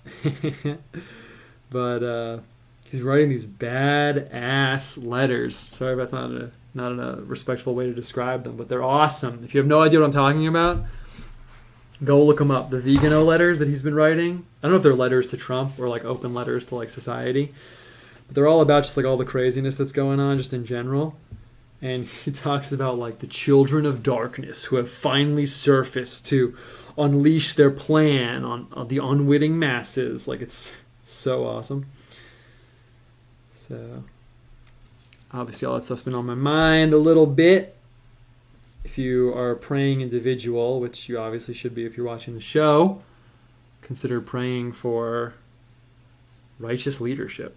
What an interesting prayer intention. I'm going to come across over here. There's this meme of some like Orthodox dude. It's not really a meme. I guess it's a still from some like movie or something. And it's just this really old bearded guy. And he's like, our leaders? He says something like, you know, our leaders, they're terrible. And he's like, but maybe we deserve it. It's like, maybe they're the punishment we deserve. But that was really funny. Okay. So I got this situation over here. I really like the way it shook out with this orange kind of like coming in. So I'm going to do that also. I'm actually going to put a little, what time is it? Oh, it's only 8:23, perfect. I'm going to put a little bit of a trim over here. This is an idea I just had. I don't know how this is going to look, but I'm going to put a little bit of like a trim into this wall. When I was reading about King David, there's a part where Saul, the previous king, is kind of like chasing him through the desert, kind of. So I'm going to put these animals like chasing each other just as like a little design motif. Sometimes you see stuff like this on like Middle Eastern buildings or like even Euro buildings. Perfect. So these kind of like playful animals, but secretly you'll be able to reference to David being chased by Saul through the desert. When he's out there, he writes some psalms and stuff. I don't fully know the whole story, but it's something like that. By the end of the show I will. Not this episode, but maybe this season or something. Perfect. So we'll put these animals in here. It's kind of like a reference to like Saul chasing David through the desert. Perfect. Let's put a few more. Should have put one more. I should have put like a lion or something. That would have been tight. Perfect. Perfect. Those should be like nondescript animals. Yeah. Looks dope. If this were like a finished image or something, maybe I'd even put like a guy being chased at the end by the animals. But I like putting little references like that in. Like for this, like obviously I wouldn't expect anyone to like, it's just like a random detail. But sometimes it's cool if you put in like something that seems like a random detail, but then if you look really close, you're like, oh, is that a XYZ? Oh my God, that must be the blank from blank, you know? And I'll kind of shade it in a little bit, almost like they're carved or something. Let's see, I might lose the readability here. I'll just kind of shade them in a little bit. We'll see. Yeah, that looks good. I want it to look like a trim or something, so we get the shadow going on. We'll kind of pull this color down over here. Perfect. Perfect.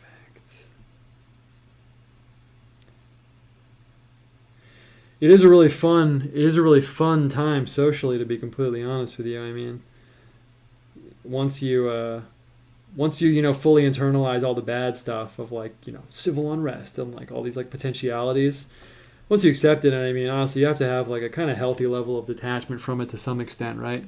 I mean, you're one individual, you can only do so much.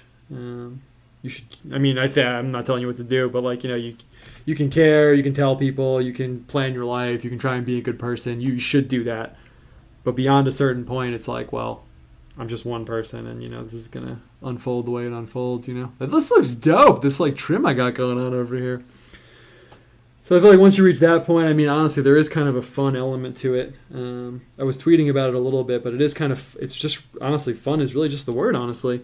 Because so much of my vibe is about, like, you know, trusting experts and who has the authority to tell us what's going on socially, X, Y, and Z, and all of a sudden everyone's rocketed into this situation where, like, literally no one can tell you what is going on, really. I mean, no one can authoritatively tell you how it's going to happen, you know, or how it's going to play out.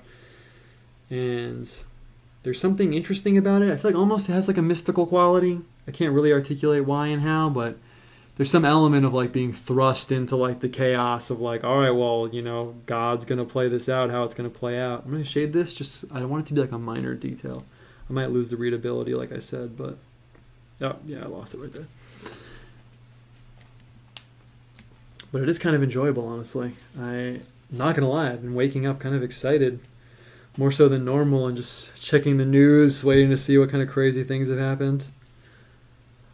I'm sure some people aren't enjoying it, but I'm enjoying it. Honestly, I'll be totally real with you guys. We came this far in the show. You know, we talked about the Bible stuff we have to talk about. I'll be totally honest with you guys. I'm enjoying it a little bit too much. I'm enjoying it a little bit too much. Probably twice a day, I just full-on mad scientist laugh. Just full-on, just laughing like a straight-up crazy individual. And it's not even because, you know, I think what I want to happen is going to happen or anything like that. It's just an interesting time, man. All right, I'm going to throw down King David, but he kind of got cheated out of the picture because he's going to be looking up at the stars, so we're not even really going to see his face or anything over here. Someone said historical social liminal space. Someone else said liminal space feels so accurate. Yeah, dude, that's literally exactly what it is. That's exactly what it is. Okay, so I'm just going to kind of put this guy. He's just going to be standing here looking off in the distance, 1,000-yard stare, thinking about his life, man. That's what this guy's going to be doing. Perfect. Just a nondescript. We know it's King David, but could be anybody. Could be anybody. Doesn't even have a crown on. Maybe took it off just for the just for this contemplative moment. But yeah, man, and it's also so interesting just because of, you know, whatever people's politics are, whatever. Most of us probably have similar political opinions, but, you know, even if we all had the same exact political opinion, which we don't, but even if we did, it's sometimes good to, like, table that and just sort of, like, step out of that for a second and just, you know, get a different view on things just outside your own, like, personal perspective. So even just, you know, again, if you take, like, the political angle and stuff away, it's just so interesting watching people, like, vying for control of, like, you know, who gets to say what and who gets to decide something, you know, who gets to say what's true and what isn't. You know, I saw some clip of, like, man, this is good. The texture here is good. I guess it's too dark, though. He's going to be out at night, so we really shouldn't have that crazy shadow, but that's perfect. That's perfect. Yeah, I saw this video of, like, this anchor, some female news anchor or something, who thought that she was, like, off camera, but she really wasn't. And yeah, I want there to be, like, just a little bit of light on his face. And some guest they brought on was talking about something, you know, and they were like, yeah, well, you know, no one, I forget what they were saying, but she was basically like, you know, you can't say if it's X, Y, or Z, you know, we gotta wait. And this anchor, who thought that she was off camera but actually wasn't, her reaction was like, what are you talking about? She was like, we already called it. We already said how it is, you know, and it was just interesting, you know, whether she's right or wrong, it doesn't really actually matter for the interesting nature of it. Because it was like a clash of two people where one of them was like, well, you know, this group doesn't get to tell us how things are. And she was like, yo, yeah, we do. She was like, what are you talking about, lady? She wasn't confronting her. Like I said, she thought she was off camera. But those kind of clashes are, like, so deeply interesting to me. You know, where you have two sort of, like, worldviews directly butting up against each other. And then there's no, like, third party to come along and be like, yeah, well, actually, this is, like, how it is. I'm going to come in and establish the, like, objective view beyond both your, like, subjective perspectives. Anyway, don't need to get too academic-y and nerdy about it, but it's a really great time. If anyone has anything to say in the chat about it, I'm definitely curious. But I am enjoying it. I am enjoying it. I'm not gonna lie. Like I said, I just keep checking the news and everything. I'm kind of just waiting for like the shoe to drop. I mean, how do you guys feel, honestly? I mean, like I said, no one can tell you what's going on, especially that includes me. I mean, I kind of just feel like I'm waiting for like the shoe to drop or something, right? I tweeted about it, but I was like, I can't tell if I'm waiting for the shoe to drop. Am I in Act 1 of the play? Am I in the end scene? Am I on the title screen waiting to press start of the video game? Am I, where am I in this freaking narrative right now? And no one can tell me. No one can tell me. Am I, and it's also one of those things where it's like, are these people online telling me X, Y, and Z completely insane? Am I completely insane? Obviously I am. But about this particular topic, or are these other people crazy? Who's coping? Who's coping? I can't even tell who's coping anymore. Are the people who say that the media called it correctly, are they coping now? Or are the people who say they didn't, are they coping? Am I coping? Who's coping? Nobody knows. It's freaking narrative anarchy. But there's something nice about it. I guess I feel like it intersects with like mysticism and like theology and stuff, honestly, because it feels like there's just something like in the potential of that. Like when no one knows what's going on, it feels like there's something about that has some kind of like potential there, I'm sure you guys feel it. I'm sure you guys know what I'm talking about. Reminds me a little bit of the Situationists. They were a group that kind of like tried to cause like, not violent, sort of like more pranky, like pranks, like social chaos. And they had this idea called the tournament. It's in French, so I don't speak French again, nor will I ever, but the tournament, like the turnaround. And it was this idea of like this social moment that you could kind of like, I'm going to butcher this because I haven't read their books in a really long time, but I used to be into it like, a long time ago. This idea that like you could sort of like curate this kind of like social event that would almost like snap people out of it. I mean, honestly, it was kind of like red pilling, I guess. That's kind of like, I mean, they'd probably be very sympathetic to that term, but it was more like you could have like an event or like a social moment that would sort of snap people out of the spectacle. This guy, it's actually funny because they're Marxists, actually. But, so if you're right wing, you're like, oh my God, the Marxists, they're taking over. Maybe they are. But sometimes historically, sometimes they've had interesting things to say.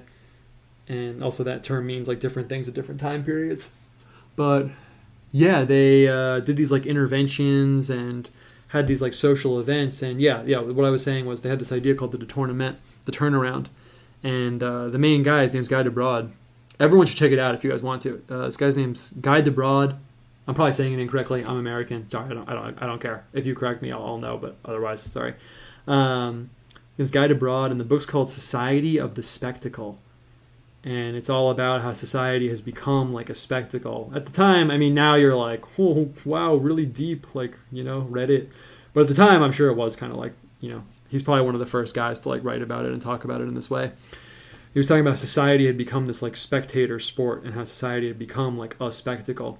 And his group, the Situationists, planned these like interventions and these events. And they were basically like pranks, honestly, some of them, that would kind of shock people out of it and incubate this moment that he called the tournament. It's called Society of the Spectacle. And sometimes I think about him, that whole thing, because it's so interesting. It's like so cliche to be like, oh man, we're all just like spectators in life, man. But like kind of we are. And then we're conditioned to be so, because then if you step out of line and you're like, well, I'm not going to buy like X, Y, and Z socially curated narrative, then you guys know it all comes down on you. Okay. Someone said historical social liminal space. Did you vote? You don't have to say who you voted for if you did. Yeah, I did vote, actually. Yeah, I did. Some people didn't vote. I mean, I don't know. I kind of feel like people don't need me to tell them what to do politically, so I didn't really talk about it on Twitter too much. But yeah, I did vote, yeah. It's kind of interesting because I feel like I'm in this space where it's like I'm able to sort of step outside of it. Yo, this greenery, by the way, that I just laid down, it's looking pretty fresh. It's looking pretty fresh, honestly. Not to hype myself up, but it's looking pretty good. Where I feel like on the one hand, it's good to recognize like the provisional nature of certain things and step outside of your worldview and stuff. But also I do have certain views that I do feel strongly about. So I don't really see those two things as in conflict in any way, honestly. I feel like there's a middle road. I'm just changing my gloves really quick. I feel like there's a middle road that actually is the way to go. You don't want to be all the way on the one side where you're like, well, I can see things every way and nothing means anything, and I'm actually floating in this space where, you know, yeah, maybe fire's cold, maybe water is hot, water's dry, you know, who knows? Who can say what reality is? You don't really want to be in that end.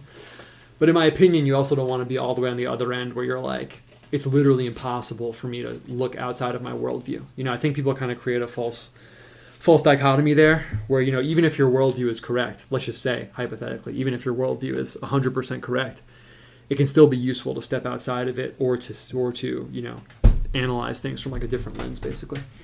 So yeah, I did vote. It's a long answer. I just want someone to wake me up when we win. Yeah, tell me about it, dude.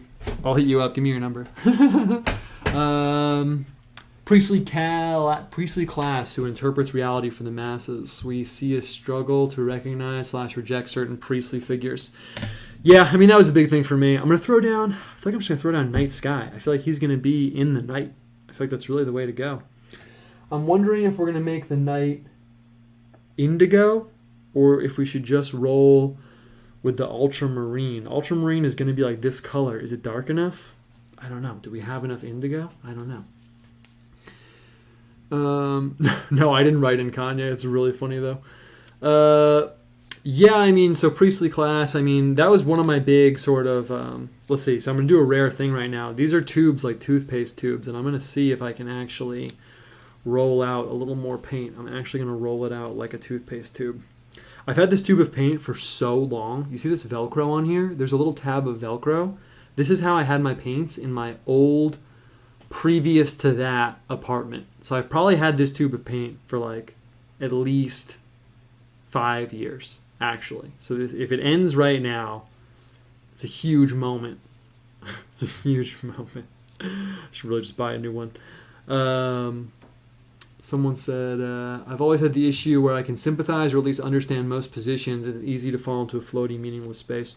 Yeah, well, you know, actually, the thing is, man, that it's actually good. The thing is, people always brag. This is one of my things that I feel like, you know, I don't really like to pontificate. Okay, let's see. That's all the paint we got out of there. Let's see if it's enough.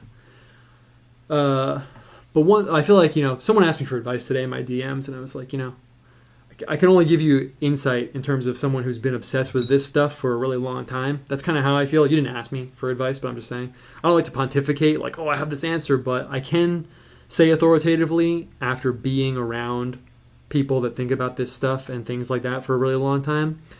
And people brag. People from both sides of the political spectrum, honestly, but mostly one side, but it doesn't really matter.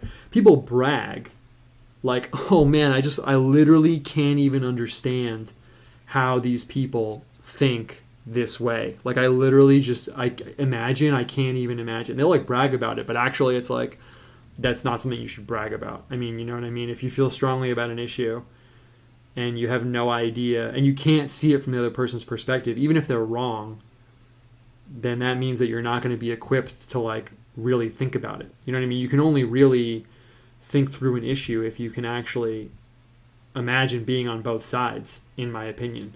You know what I mean? Like, even something like, what's something that's not that controversial? Like gun control is a good example, actually. You know, if you have no idea and you can't see it from the other side's perspective, even if they're 100% totally wrong, you're not going to be able to efficaciously debate about it or even just think through it. You know what I mean? So what you just said, you're like, well, I can kind of see why both sides think the way they do. That's actually like a positive thing. I can do that with any issue I feel strongly about, even if I know 100% that I'm right. I could still put on the lens and like pretend to be the other side, and I could like argue their side for them. In my opinion, that's like something you need to do. Man, this indigo, love it, dude, love it. Ugh. When you get it a little transparent and you get the blue kicked up, I'm gonna move this light just a little bit, just so we can get it going a little bit. I definitely should have used a bigger brush here, but I didn't. Let's see how that plays out. Someone said, it's weird not being able to speak politically with anybody I know. I live in a large liberal city. Cliche observation, but there's been a complete epistemic divorce. Yes. Yeah, man. Yeah. Navigating that is really hard. If if you ever want advice on navigating that, honestly, maybe I could advise you, just because I did that for a really, really, really long time. I lived in a situation where I literally couldn't talk to... I mean, it's one thing not being able to talk to anyone about your political views, because honestly, that's not that crazy. You know what I mean? If you go to work and you don't talk about it, and then, you know, you go to your family and you don't talk about it, I feel like most people can kind of deal with that. It's not that crazy. But I feel like what most people actually respond to is kind of like being forced to lie, honestly, which I feel that gets like very emotionally difficult. And I feel like also because of the sphere that we're in, you know, it's mostly a male sphere. There are some ladies around. I enjoy their presence to some extent. Just kidding. That's a joke. That really was a joke. But, you know, it's mostly a male sphere. It's mostly guys talking about being guys, right? In our part of the internet, that's mostly what it is. It's just the reality of it. So I feel like people don't really talk about like things from like an emotional perspective. And honestly, it really does, I feel like, weigh on you emotionally when you're kind of forced to lie and like pretend to be a different kind of person. I mean, I got to this point where I was going to work and I was like, well, yeah, I could go to work and check my, you know, feelings about controversial issues at the door. I don't need to go to work and be like, of course I should be able to own an AR-15, you know, while I'm like checking out some customer or something. I think most people are reasonable like that. But it's when it goes over and you're kind of like surrounded by 15 of your coworkers and they're all like, wow, those crazy people who think the way you do secretly, but we don't know, you know what I'm talking about? That's when it gets like emotionally difficult, because you're kind of like, well, do I lie? I mean, I'm trying not to lie. I don't want to lie, you know, but, and you know what I'm talking about. It gets to be, and that really weighed on me a lot, man. It really weighed on me a lot. And I think it weighs on guys a lot, and they, you know, sometimes I tell people they kind of imagine that they have infinite, you know, you kind of think of like, you know, you think that you can take like infinite like spiritual damage. That's like the way I would say it, actually. You think you can take like infinite emotion, really spiritual damage, because it's not physical. You know, if someone's like hitting you every day in the face, you're like, well, eventually I'm going to get this like wound. It's going to like fester or whatever. But because like the spiritual damage isn't physical, you think you can take like an infinite amount of it and all you have to do is like cope with it. But like you really can't, actually. It's actually a total misconception. So I totally feel you. And I was in that situation for a really long time. Then I had to get out of it. Getting out of it is different for each person, though, you know. You have to like plan your life and like see what you want to do about certain things. So you didn't ask, but I empathize. Trying to make it look like night. We got the night up here, but it's kind of like daytimey down here. I kind of like it, though. I might just roll with it. Spoon of Salty said very relatable. Someone said, wow, I never thought about it that way. Yeah, it's true, man. Yeah, it's true. Honestly, I can tell you that for sure. I mean, you know, it put me in like a really dark place. I don't need to like emo out about it right now, but, you know, even something like, you know, you read some basic like biology stuff on the fringes of things, you know, even the most basic organisms feel the emotion and the physiology of like rejection and being isolated in that way. They feel, you can take like a bug and isolate it from the rest of its group and it'll feel that rejection like physiologically. It's like deeply hardwired into you. You're deeply hardwired to not be okay with that. Anyway, so we can keep going on about that, but we're here. That looks dope. I was talking basically the whole time I was doing this, but this looks dope out here. I was gonna put some stars and stuff, but honestly, I really like this red guy. Just the boom, the night, and he's like thinking about his life. It's 8:45, so I feel like what I'm gonna do is start painting in the background, and then we're just gonna see where we end up. We're going to wrap it up soon. It's that time in the show where I say we're not landing the plane, but we are looking ahead to where the plane will be landed. We're turning in that direction, let's say. I got to throw down some background. I'm feeling this raw umber. We might lose these really, really nice burnt sienna orange lines around the windows, but let's see how it goes. You know, these paintings have gotten better, honestly. We've gotten better. If you go back, if I do sometimes, once or twice. If I go back to see the early shows, and we're like way beyond that now. It's really tight. So thank you for being here, watching the show. Anyway, reading a new book by a guy called Rog Dreher, Live Not by Lies, about looking at how Christians survived under communism to prepare for what's coming. Big recommend so far. Well, that's really intense. Yeah, I got my wife to check out, what's it called? Iconostasis by Pavel Florensky, and the whole intro to the book is about him sort of starting to live under communism and stuff. Yeah, I mean, that's super interesting.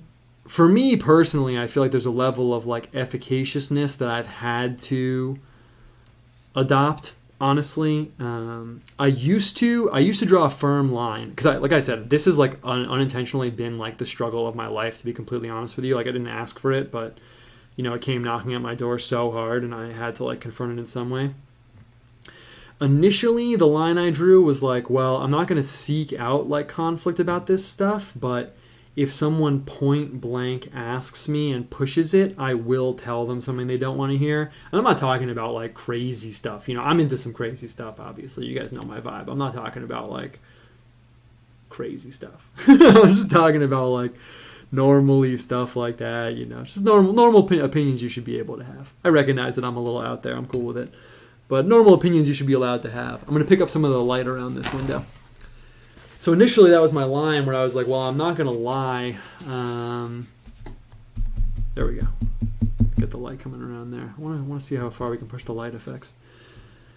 But now, honestly, man, I'm in a little bit of a different space about it where it's like, I literally, honestly, I hate to be dramatic. I would never say this outside of, if you're watching the show, you probably like me to some extent. Thanks. I like you too. I'm sure you're a cool person. So I would never say it because of how dramatic it sounds, but honestly, man, I feel like I really literally have, like, whatever the non-exaggerated, like, oh, I'm so dramatic form of, like, I kind of have, like, a little bit of PTSD from it after getting so many bridges burned that I really just shrink away so hard, maybe too much even. Like, I was out to dinner with some people. Maybe I talked about it on here, maybe I didn't. But people were even talking about something. I didn't know these people also, which affected it. About like hate speech laws or something. And my wife knows I have like strong opinions about that. And it was just a friendly, casual conversation. And she was like, oh, you should say something. You should tell them. And like, I'm talking to you guys. I have no problem talking to people. I'm not a shy person at all.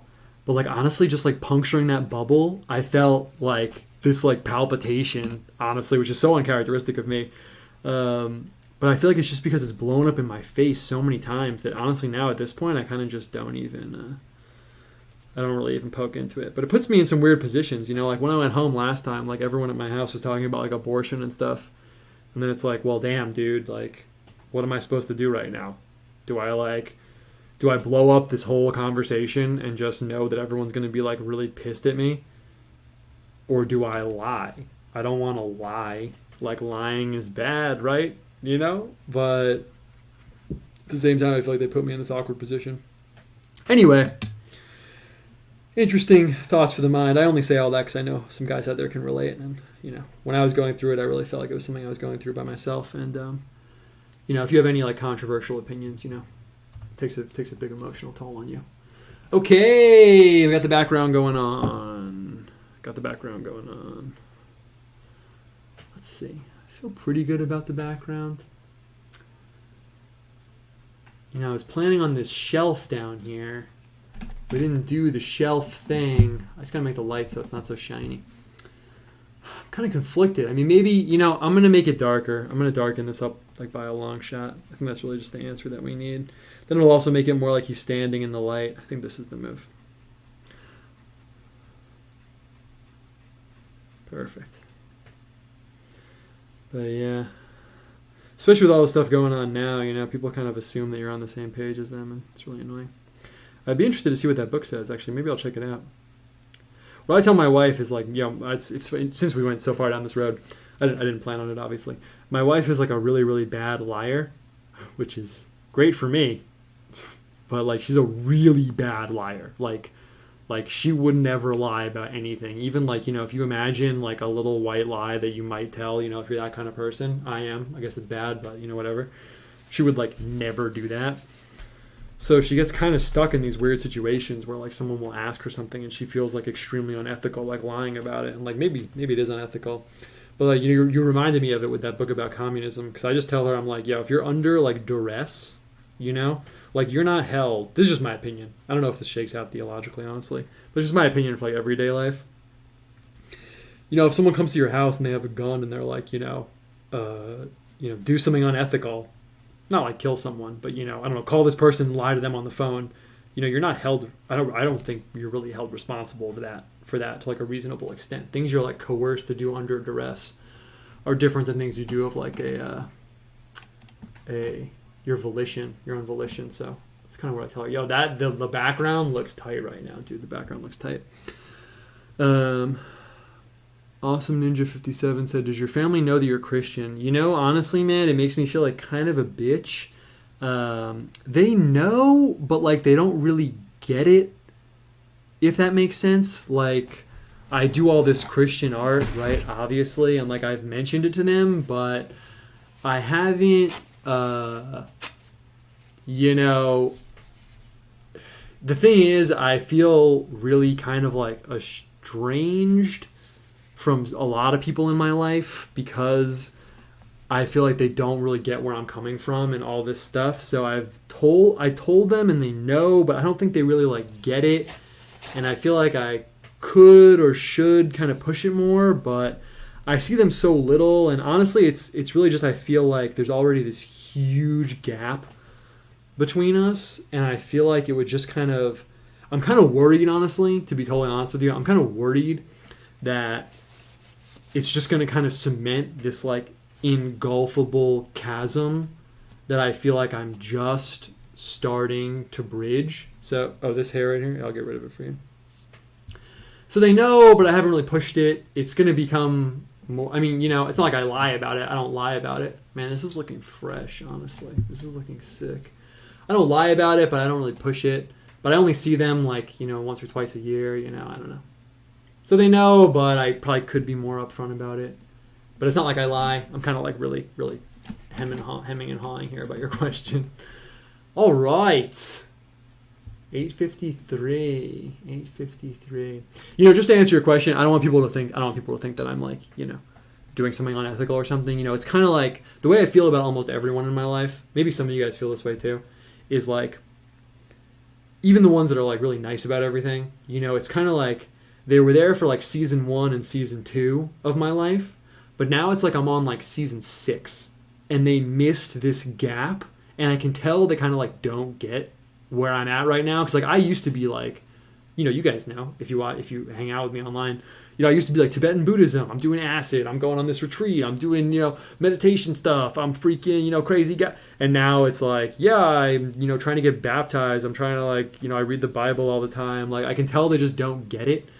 So I don't really push it for that reason. And I guess I could explain it to them. I try to, but then I feel like it just makes the chasm wider. And it's such like a long walk from like how I ended up being like, hardcore stoner, like kind of alcoholic, doing psychedelics all the time, Tibetan Buddhism guy, to like now I am doing this painting show about the Bible. It's like a long walk, and I don't know. So that's kind of my weird answer. They know, but I don't think they really get it. So anyway, enough about me, unless you want to know more. Enough about me. Let's see, how are we doing here? I'm going to stand up for a second and just look at this. I'm actually looking at it on the screen, so I'm seeing exactly what you're seeing. Honestly, I feel like this is one of those pictures that kind of wrapped itself up. It's looking pretty sick. I'm really feeling the night over here. I also plan to put him in this room with all this stuff. Like I plan to put a shelf down here and maybe like, I don't know, like opulent stuff around him. But actually the way it shook out here kind of makes a lot more sense. I actually kind of like it because he's like this... he's wearing like not rich clothes. It's almost like he's in this dirt room. He's in this like very humble, austere is the word I was looking for, room. And it kind of contrasts really well with like, the carvings and the patterns and everything outside, the lush green sunset, deep colors outside. And he's in this like room. Actually, honestly, this might be one of my favorite ones that we've done so far. It looks really tight. I'm going to look away for a second. I'm not going to like literally look away, like be dramatic, but we're a minute early. We normally wrap up at 9. It's 8:56.